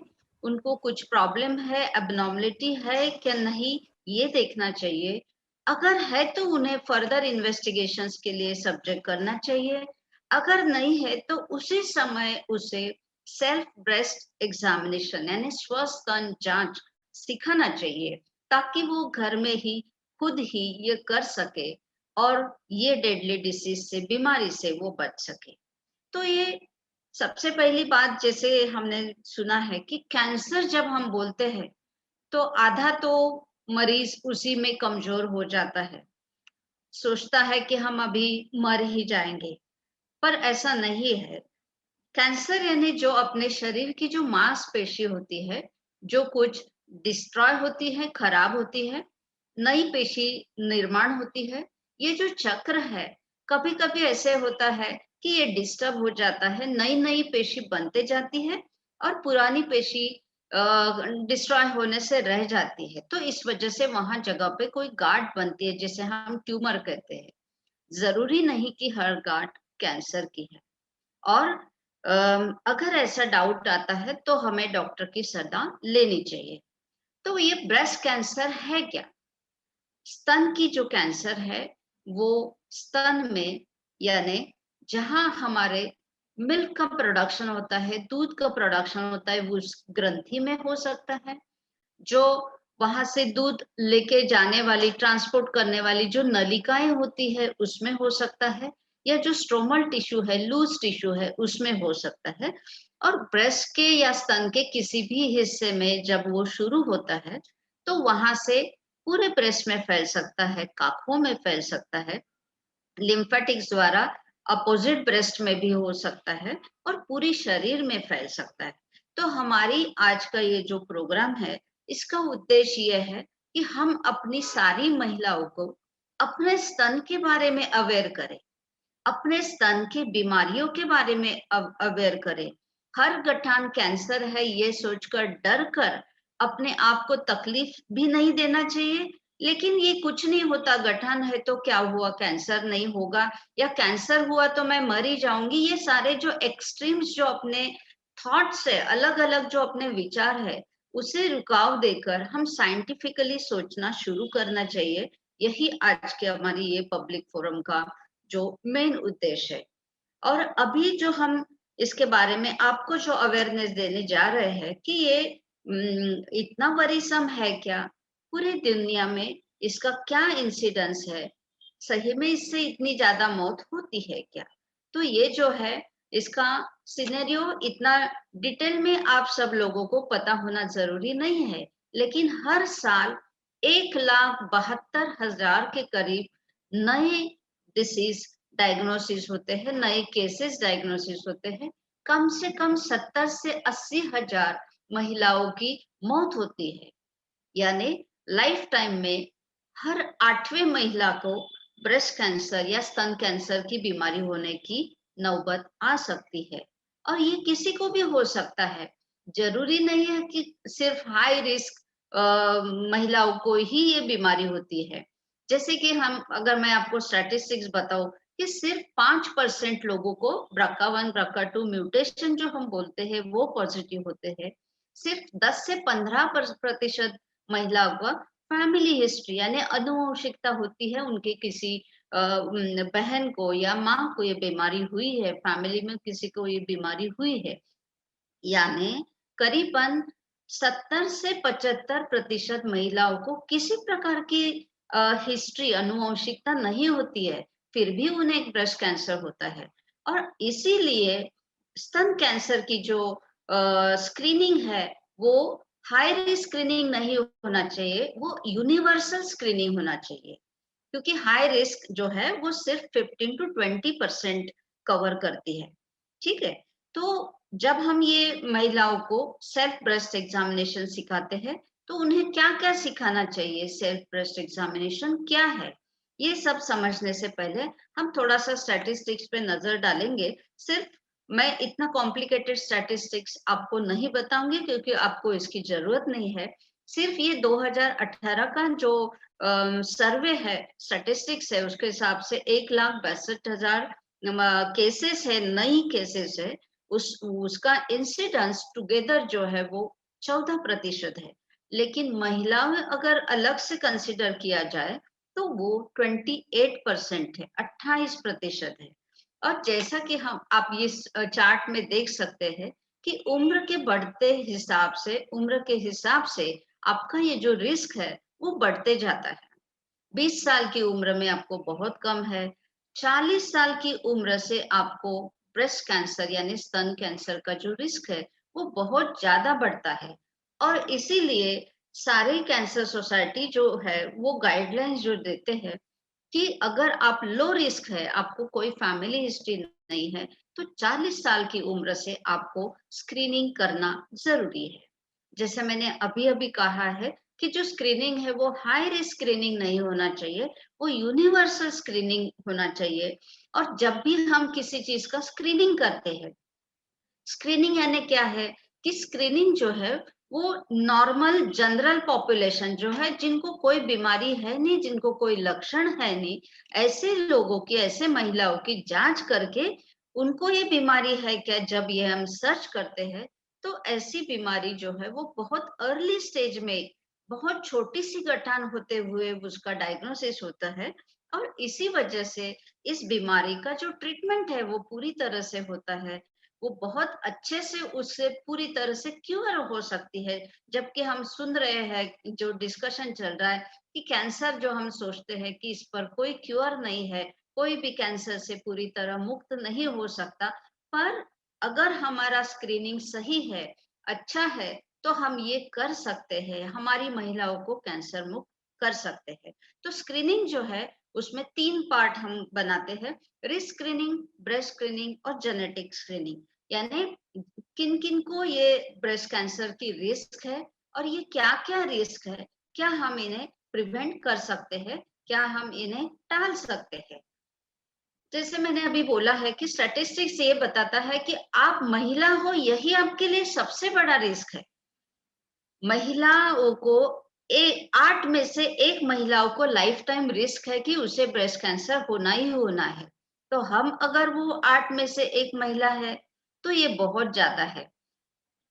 अगर आपकी एज है 40 के ऊपर जाती है, आपकी एज बढ़ती है, या आपको बहुत जल्दी माहवारी शुरू हुई है, बहुत देर तक यानी 50 साल की उम्र के बाद तक आपको माहवारी शुरू है, यानी आपको एस्ट्रोजन हार्मोन का जो इफेक्ट है आपके ब्रेस्ट पर इतने सालों तक चल रहा है, तो आप इस कैंसर के लिए आपको खतरा ज्यादा है। अब अगर आपको बच्चे नहीं है, अगर आपको बच्चे कम है, सिर्फ 1 आध बच्चा है, या आपको जो बच्चा हुआ है वो 30 साल की उम्र के बाद में हुआ है, अगर आपने उसे ब्रेस्ट फीडिंग ठीक से नहीं करवाया है, ठीक से का मतलब अगर आपने उसे at the earliest breast feeding शुरू नहीं किया है, या 6 महीने तक एक्सक्लूसिव ब्रेस्ट फीडिंग यानी सिर्फ और सिर्फ माँ का दूध स्तनपान नहीं किया है, या आपने 2 साल तक या उसके बाद तक आपके बच्चे को कॉम्प्लीमेंट्री फीडिंग के साथ स्तनपान नहीं किया है, तो आपको ये खतरा ज्यादा है। अगर आप ओबीज हो, यानी आपके शरीर में फैट बहुत ज्यादा है, आपका वजन बहुत ज्यादा है, क्यों होता है वो आपको दिख रहा है। आपके शरीर, आपका ये जो खान पान है, जो जंक फूड है, फास्ट फूड है, रेड मीट है, रेड वाइन है, फ्राइड फूड है, इन सब चीजों से आपका ये फैट बॉडी में बढ़ता है। और अगर आपके बॉडी में फैट है तो आपको ये खतरा क्यों बढ़ता है? एक्स्ट्रा ओवेरियन एस्ट्रोजन जो प्रोडक्शन होता है वो फैट में होता है, और इसी वजह से आपको अल्कोहल, एक्सेसिव ईटिंग और लैक ऑफ एक्सरसाइज, जो लोग एक्सरसाइज नहीं करते हैं, इन लोगों को ब्रेस्ट कैंसर या शायद किसी भी कैंसर होने की जो संभावना है वो बहुत ज्यादा है। जैसे कि मैंने आपको बोला है कि एज जो है, अगर आपकी उम्र 40 से ऊपर है तो आपको स्तन कैंसर होने की संभावना ज्यादा है। अगर आपको हेरिडिटी है, फैमिली हिस्ट्री है, BRCA1 BRCA2 म्यूटेशन पॉजिटिव है, तो आपको ब्रेस्ट कैंसर या स्तन की कैंसर होने की संभावना ज्यादा है। तो हम ये हमेशा ये सोचना चाहिए कि प्रिवेंशन जो है, अगर ये बीमारी हमें हो ही ना तो कितना अच्छा है। तो सबसे पहला जो हम प्रिवेंशन जो बोलते हैं वो 3 स्टेजेस में आता है।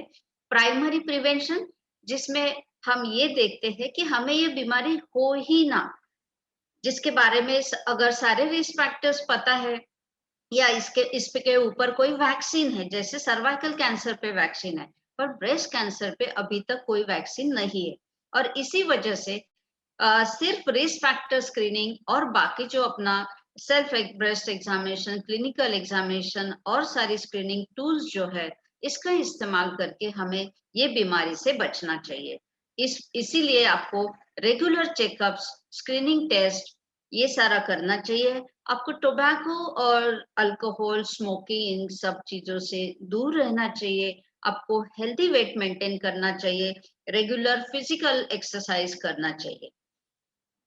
सवाल है कि किन किन लोगों को स्क्रीनिंग करना चाहिए। जैसे मैंने अपने टॉक के शुरुआत में ही क्लियर किया है कि हालांकि रिस्क स्क्रीनिंग नहीं होना चाहिए, जनरलाइज यानी यूनिवर्सल स्क्रीन होना चाहिए, पर फिर भी कोई महिलाएं जो है वो बहुत हाई रिस्क होते हैं और इन्हें तो हमें प्रायोरिटी पे स्क्रीन करना ही करना चाहिए।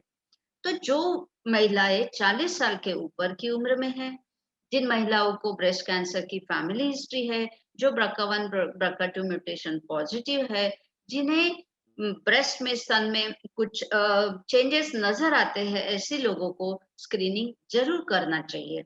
जो रिस्क फैक्टर जो हमने जो बोला है उसमें जो टाल सकते हैं वो सारे रिस्क फैक्टर्स हमने टालना चाहिए। जो नहीं टाल सकते जैसे कि अपनी एज और जो फैमिली हिस्ट्री वगैरह जो है, ये रिस्क फैक्टर हम टाल नहीं सकते, इस वजह से हमें उस पर सिर्फ ध्यान रखना चाहिए। फिर एक बार मैं जस्ट एक लिस्ट आपके सामने पेश करती हूँ कि मॉडिफाइबल रिस्क फैक्टर जो है कि अपना वजन जो है कंट्रोल में रखना, BMI ऑप्टिमम रखना, अल्कोहल स्मोकिंग से दूर रहना। जो हम बहुत सालों तक के कुछ महिलाएं हार्मोनल पिल्स यूज करती है, कॉन्ट्रासेप्टिव पिल्स यूज करती है, या तो फिर कुछ महिलाएं मेनोपॉज के बाद में HRT जो हार्मोन रिप्लेसमेंट थेरेपी यूज करती है विदाउट इन्वेस्टिगेशन, विदाउट सुपरविजन और जो डॉक्टर की सलाह के बगैर करते हैं। जिन लोगों को पहला बच्चा बहुत जल्दी होता है, पहला बच्चा बहुत लेट होता है 30 साल के बाद में, और ब्रेस्ट फीडिंग प्रैक्टिसेस जिनकी सही नहीं है, ऐसी महिलाओं को ये प्रॉब्लम ज्यादा होते हैं। तो ये सारे साइंस एंड सिम्टम्स क्या है और हमें ये एग्जामिनेशन कैसे करना चाहिए। सेल्फ ब्रेस्ट एग्जामिनेशन हर महिला ने करना चाहिए 20 साल की उम्र के बाद में, हर महीने पीरियड्स के बाद में, यानी माहवारी के बाद में उसने ये एग्जामिनेशन करना चाहिए। खुद को आईने के सामने एक्सपोज करके पहले दोनों हाथ सर के ऊपर, फिर दोनों हाथ साइड में रख के और फिर दोनों हाथ वेस्ट पे यानी कमर पे रख के खुद को आईने में देखना है। क्या क्या चीज पहले इंस्पेक्शन करना है, फिर आपको पाल्पेशन करना है। क्या क्या देखना है आपको कि आपकी जो स्तन है वो दोनों स्तन इक्वल है साइज में, या उसमें कोई शेप में या साइज में बदलाव आया है, कहीं पे कुछ गठान या डिंपल जैसा है, कहीं पे स्किन सिकुड़ी हुई सी है, कहीं पे ऐसे स्तन में जो निपल जो है वो अंदर गया है, जो स्किन की जो बदलाव है वो संतरे के छिलके जैसे ऐसी है, कहीं पे रेडनेस लालपन आया है, या अपने ब्रेस्ट में से पानी या ब्लड स्टेन डिस्चार्ज आ रहा है। ये जो पिक्चर्स हमने आपके लिए यहाँ दिखाए हैं, पब्लिक फोरम है इसलिए हमने ये पिक्चर्स लिए हैं कि ऐसा ऐसा, लेकिन ये जो पिक्चर्स है वो बहुत लेट स्टेज वाले पिक्चर्स है, जिसमें गठान जो है बहुत बड़ी बड़ी हुई है, अल्सरेटिव फंगेटिंग मासेस हुए हैं, इस प्रकार से जो है वो बहुत लेट है। हमने जैसे अभी देखा है कि उम्र के हिसाब से कैंसर का डर जो है, संभावना जो है वो बढ़ती है, पर एक जो कैंसर है जो कुछ महिलाओं में थोड़ा एक्सेप्शन है, जो बहुत यंग महिलाओं में होता है, चाइल्ड बेयरिंग एज ग्रुप के 30s के एज में भी ये कैंसर होता है, जो बेबी को फीडिंग कराते समय होता है, इसे हम इन्फ्लेमेटरी ब्रेस्ट कैंसर बोलते हैं। जैसे कि माँ जो है अपने बच्चे को दूध पिलाती है और उसे सडनली जो स्तन जो है वो सूजा हुआ लगता है, भारी भारी लगता है, लाल हुआ लगता है, बहुत ऐसे इंसेक्ट बाइट जैसे बर्निंग और प्रिकिंग सेंसेशन, सुई जैसे चुभे हुआ ऐसा सेंसेशन आता है, और हम लोग सोचते हैं कि शायद दूध भरा है, उसमें थोड़ी स्वेलिंग आई है, और हम उसे antibiotics, anti inflammatory, pain killer, analgesics ऐसा सब देते हैं, हॉट फोमेंटेशन और ब्रेस्ट सपोर्ट बताते हैं, और हम उसे भी भूल जाने के लिए बोलते हैं, पर वो पेशेंट को रिलीफ नहीं होती है। आप एंटीबायोटिक चेंज करते हो फिर भी उसे रिलीफ नहीं होती, फिर वो पेशेंट आपको छोड़ के डॉक्टर चेंज कर देती है।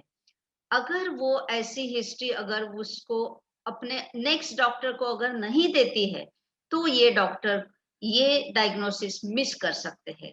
तो इसीलिए मास्टाइटिस जो है उसको इनिशियल क्या पिक्चर है और आपकी ट्रीटमेंट के बाद में क्या पिक्चर है, ये देखना बहुत जरूरी होता है। ये जो पिक्चर मैंने आपके लिए यहाँ लिया है वो है जो कैंसर जो है जब बहुत फैल जाता है, जैसे ब्रेस्ट से वो काखों में फैलता है, ब्रेस्ट से अपोजिट ब्रेस्ट में फैलता है, या जो अपना सब क्लेविकल नोड जो हम बोलते हैं कि क्लेविकल के ऊपर हाथ की जो रीढ़ की हाथ की जो हड्डी है उसके ऊपर गठान सी आ जाती है, पीठ में दर्द हो जाता है, वजन कम होता है, भूख कम होती है, ये बहुत लेट सिम्टम्स और साइन है, जो लक्षण है बहुत देर से आता है। और हम ये चाहते हैं कि सारी महिलाएं अर्ली स्टेज में कैच हो, और इसीलिए आपको सेल्फ ब्रेस्ट एग्जामिनेशन, अगर उसमें कुछ सीखना है, सेल्फ ब्रेस्ट एग्जामिनेशन में कुछ भी प्रॉब्लम है तो आपको अपने डॉक्टर से सलाह लेना है।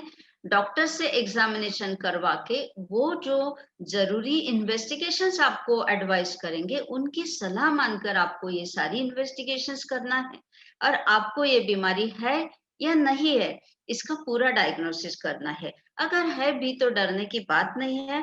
कैंसर स्क्रीनिंग में जो डायग्नोस होता है वो अर्ली होता है और पूरी तरह से ट्रीटमेंट होता है।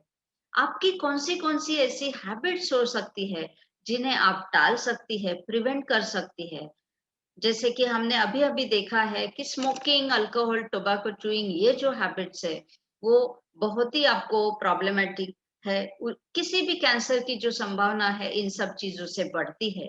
पर अगर आपका डाइट हेल्दी है, आपकी जो डाइट में, आपके खाने में फैट की, चर्बी की मात्रा अगर कम है, आप बहुत ज्यादा पानी पीते हो, लिक्विड्स लेते हो, पर कैफेनेटेड ड्रिंक नहीं लेते हो, T, coffee, soda, energy drink, ये सारी जो चीजें हैं ये आप टालते हो। अगर आप बहुत ज्यादा सलाद, फ्रेश फ्रूट्स, फ्रेश वेजिटेबल्स, ये सारी चीजें लेते हो, सुपर फूड्स लेते हो, और आप रेगुलर एक्सरसाइज करते हो, आप अपना वेट मेंटेन करते हो, तो आपको ये सारे प्रॉब्लम्स की जो है वो कम हो सकते हैं। इसीलिए आपको होलिस्टिक हेल्थ अप्रोच की जरूरत है। जैसे मीरा मैडम हमेशा स्ट्रेस करती है कि किसी भी बीमारी के लिए आपको जो अप्रोच है वो सिर्फ साइंटिफिक या अपनी जो एग्जामिनेशन, इन्वेस्टिगेशन, ये न होते हुए आपको पूरी तरह से आपको फिजिकल, साइकोलॉजिकल, स्पिरिचुअल और सारी जो कॉम्प्रिहेंसिव जो चीजें हैं इसके बारे में सोचकर हमें होलिस्टिक अप्रोच बनाकर ये बीमारी को आपको डायग्नोसिस करना है और ट्रीटमेंट भी करना है। जैसे कि आपने ये देखा है कि असंयमित लाइफस्टाइल और सारी जो चीजें हैं वो बहुत मायने रखते हैं। इन सारी चीजों से हमें दूर रहना चाहिए। तो मैं पर्पसफुली आपके लिए ये जो है क्वेश्चन आंसर्स के रूप में मैंने प्रेजेंटेशन बनाया है। ये स्क्रीनिंग हमने कब शुरू करना चाहिए और कौन से टूल्स अवेलेबल है और ये हमने कब कब करना चाहिए। इंडियन गाइडलाइंस है, ऑस्ट्रेलियन गाइडलाइंस है, बहुत सारी गाइडलाइंस है जिनकी ओवरलैपिंग है, लेकिन जो हमें क्लियर कट जो गाइडलाइंस है जो हम फॉलो करते हैं वो है अमेरिकन कैंसर सोसाइटी गाइडलाइंस, जिसके चलते जो एडवाइस किया गया है कि अगर आपको कोई भी रिस्क फैक्टर नहीं है ब्रेस्ट कैंसर का, फिर भी आपको 20 साल की उम्र से सेल्फ ब्रेस्ट एग्जामिनेशन करना चाहिए। ये ऑप्शनल है, मैंडेटरी नहीं है, पर कर लेना चाहिए। अगर कुछ प्रॉब्लम आपको लगता है तो आपकी डॉक्टर की सलाह लेना चाहिए।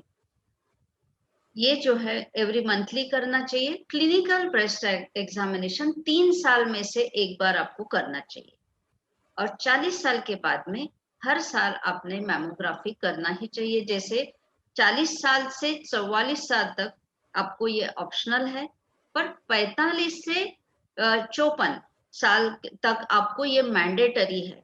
हर साल आपने मैमोग्राफी करना ही चाहिए।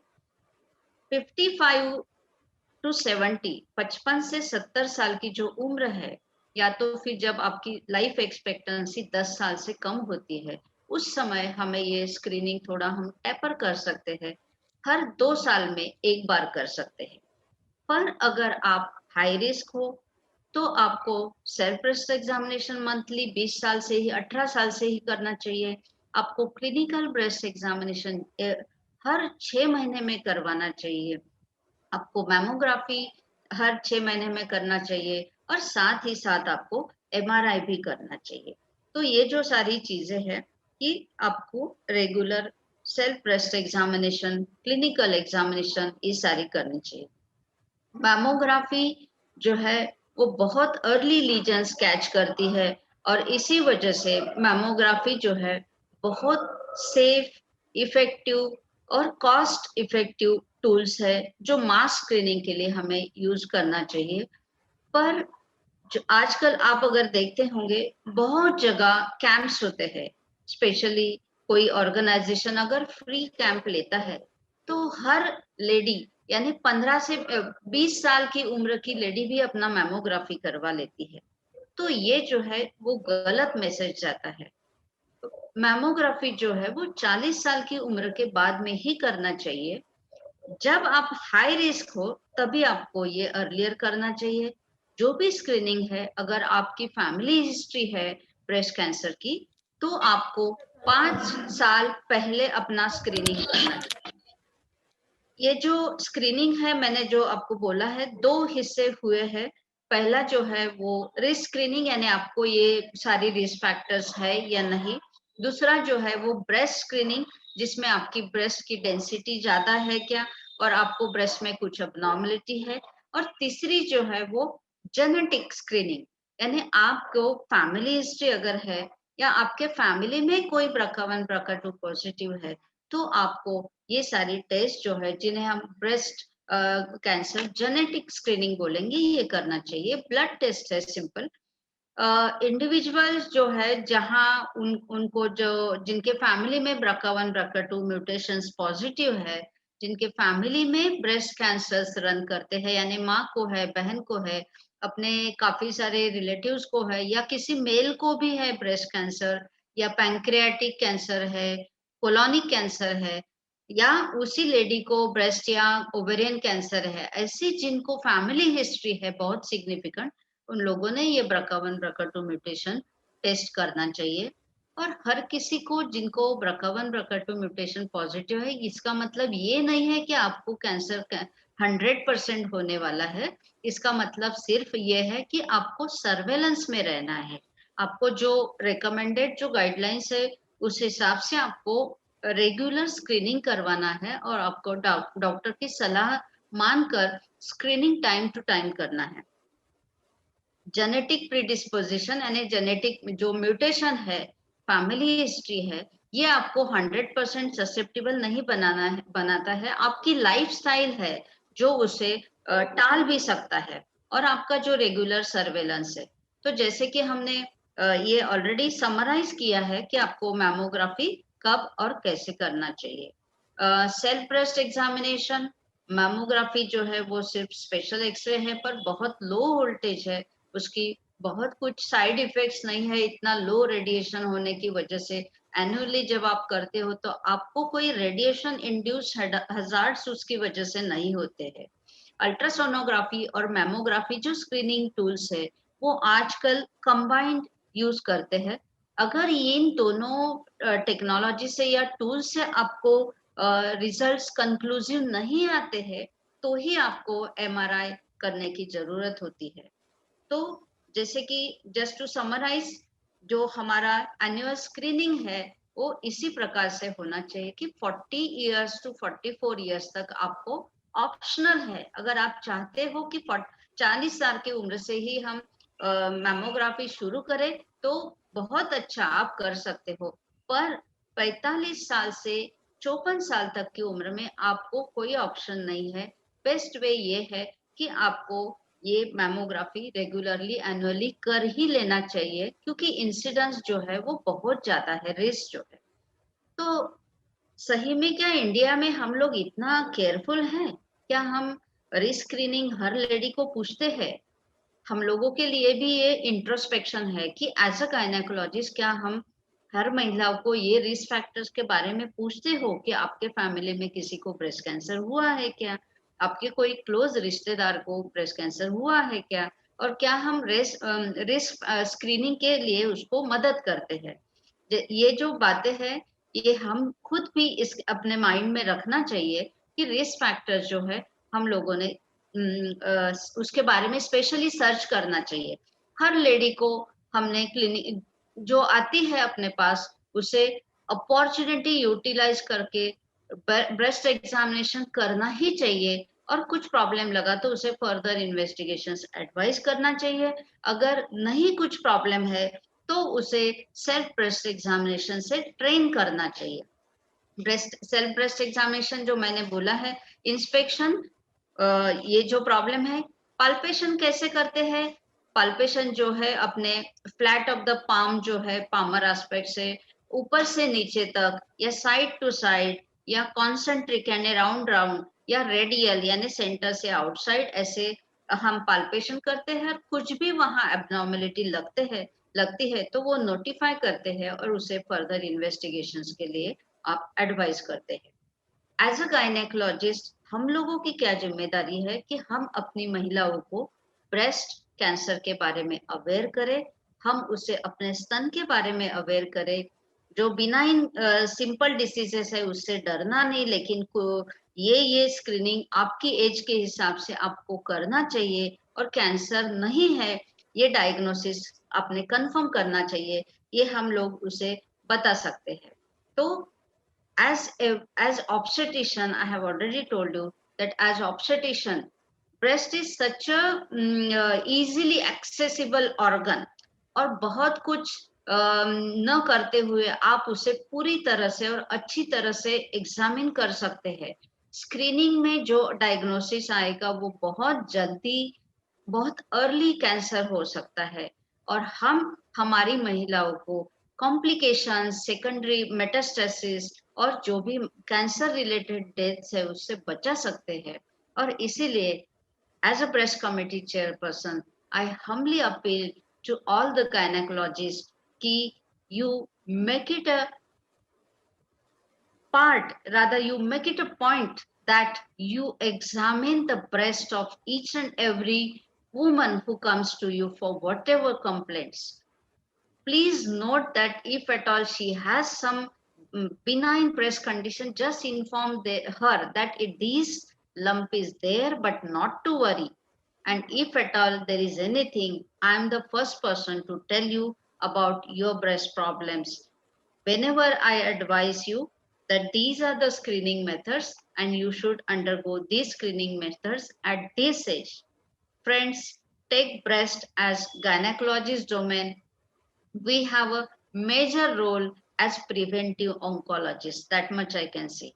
I will not recommend you to manage or operate on the CA breast. We don't want to encroach on the field of breast cancer surgeon or oncosurgeons, but we want to surely be the part of this mission to make India cancer free.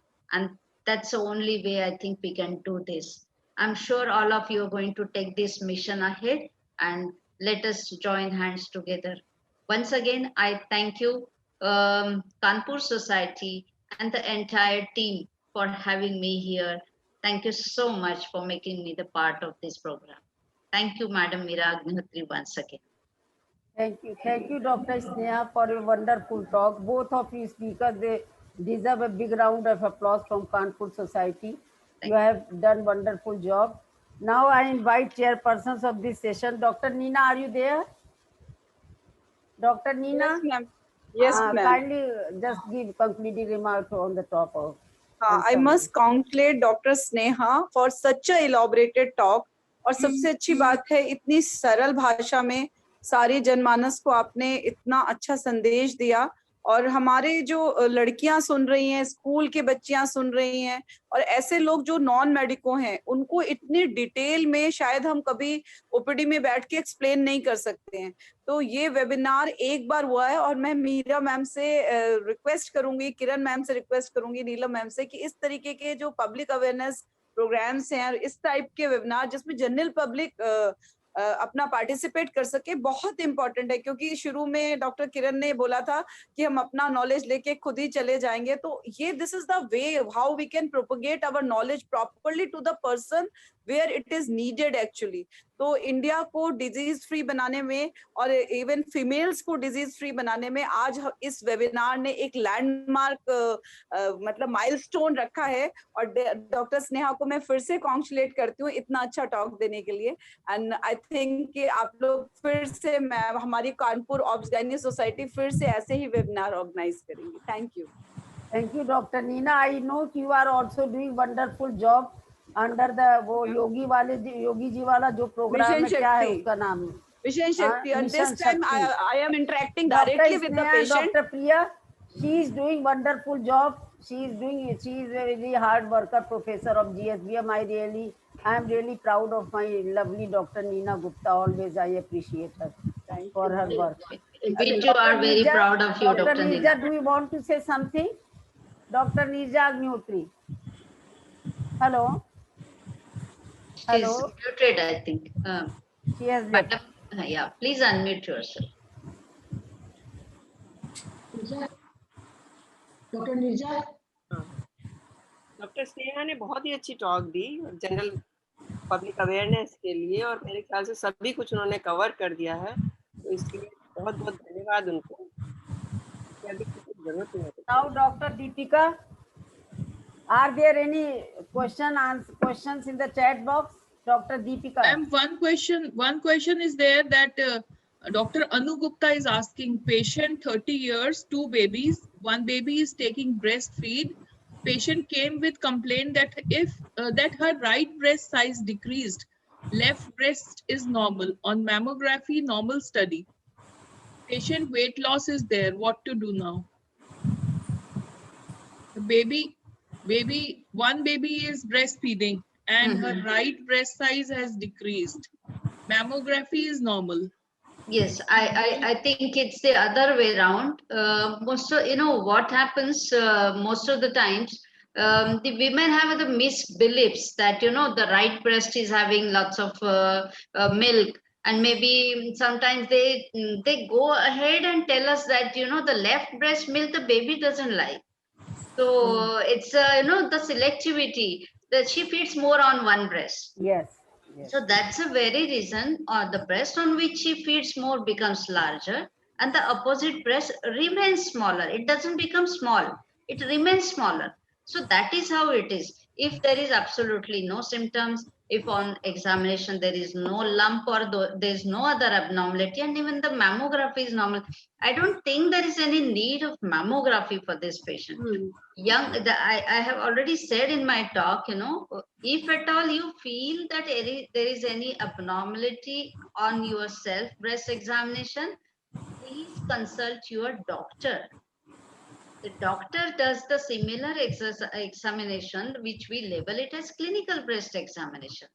And if at all we find no abnormality, there is absolutely no need for going ahead with any investigation for that matter. So at this stage, for this patient, mammography is not necessary, not indicated. Yeah, she's only 30 years. Need not worry. Because they give breastfeeding from one breast, so it goes on hypertrophy, and another. Yes.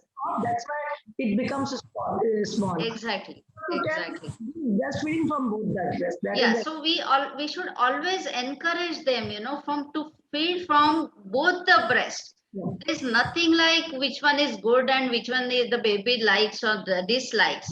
It is we who decide.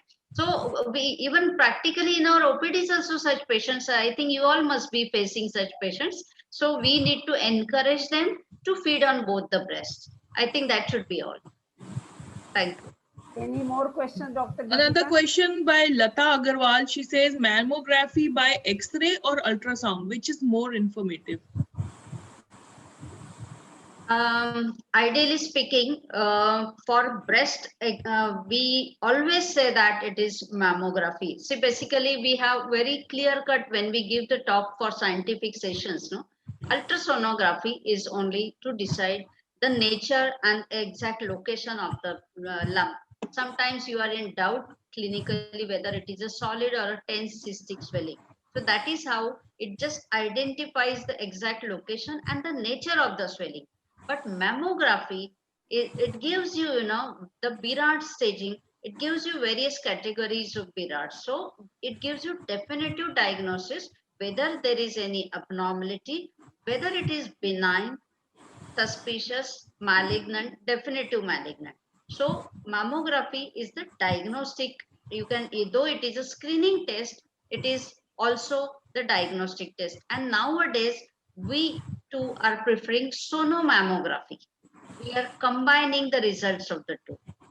So I don't think there is which one is better and which one is not. That is not the question. We are taking sonomammography as the optimum investigation nowadays.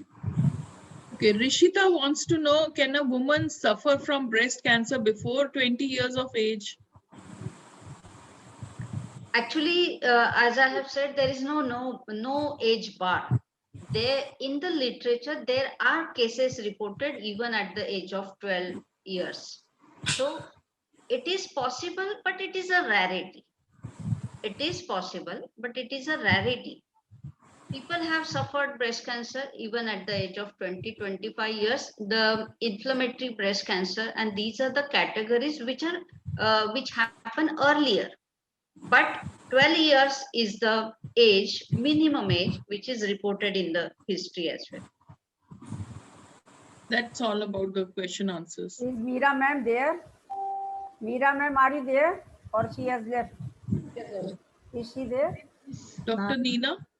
Yeah. Meera ma'am. Meera, no. Meera ma'am is not there. Acha, okay. Not there. Now I think Dr. Neela Mishra, do you want to say something, or now we should move ahead to the vote of thanks? Wonderful talks from both of you, and really it is a mind opening for our young students. So many students are there, and there are really thank you, ma'am. Thank you so uh much. गई मीरा जी, आ गई madam आ गई हाँ ma'am आ गई है हाँ ma'am Meera ji madam कहीं चली गई थी हाँ ज्वाइन कर रही है हम लोग खोजते रहते हैं आपको, देखिए पीछा करते रहते हैं आपका। तुम लोग पब्लिकली मत कहा करो कि हम क्लास से एब्सेंट हो गए हैं। Ma'am now we want the final remarks from you.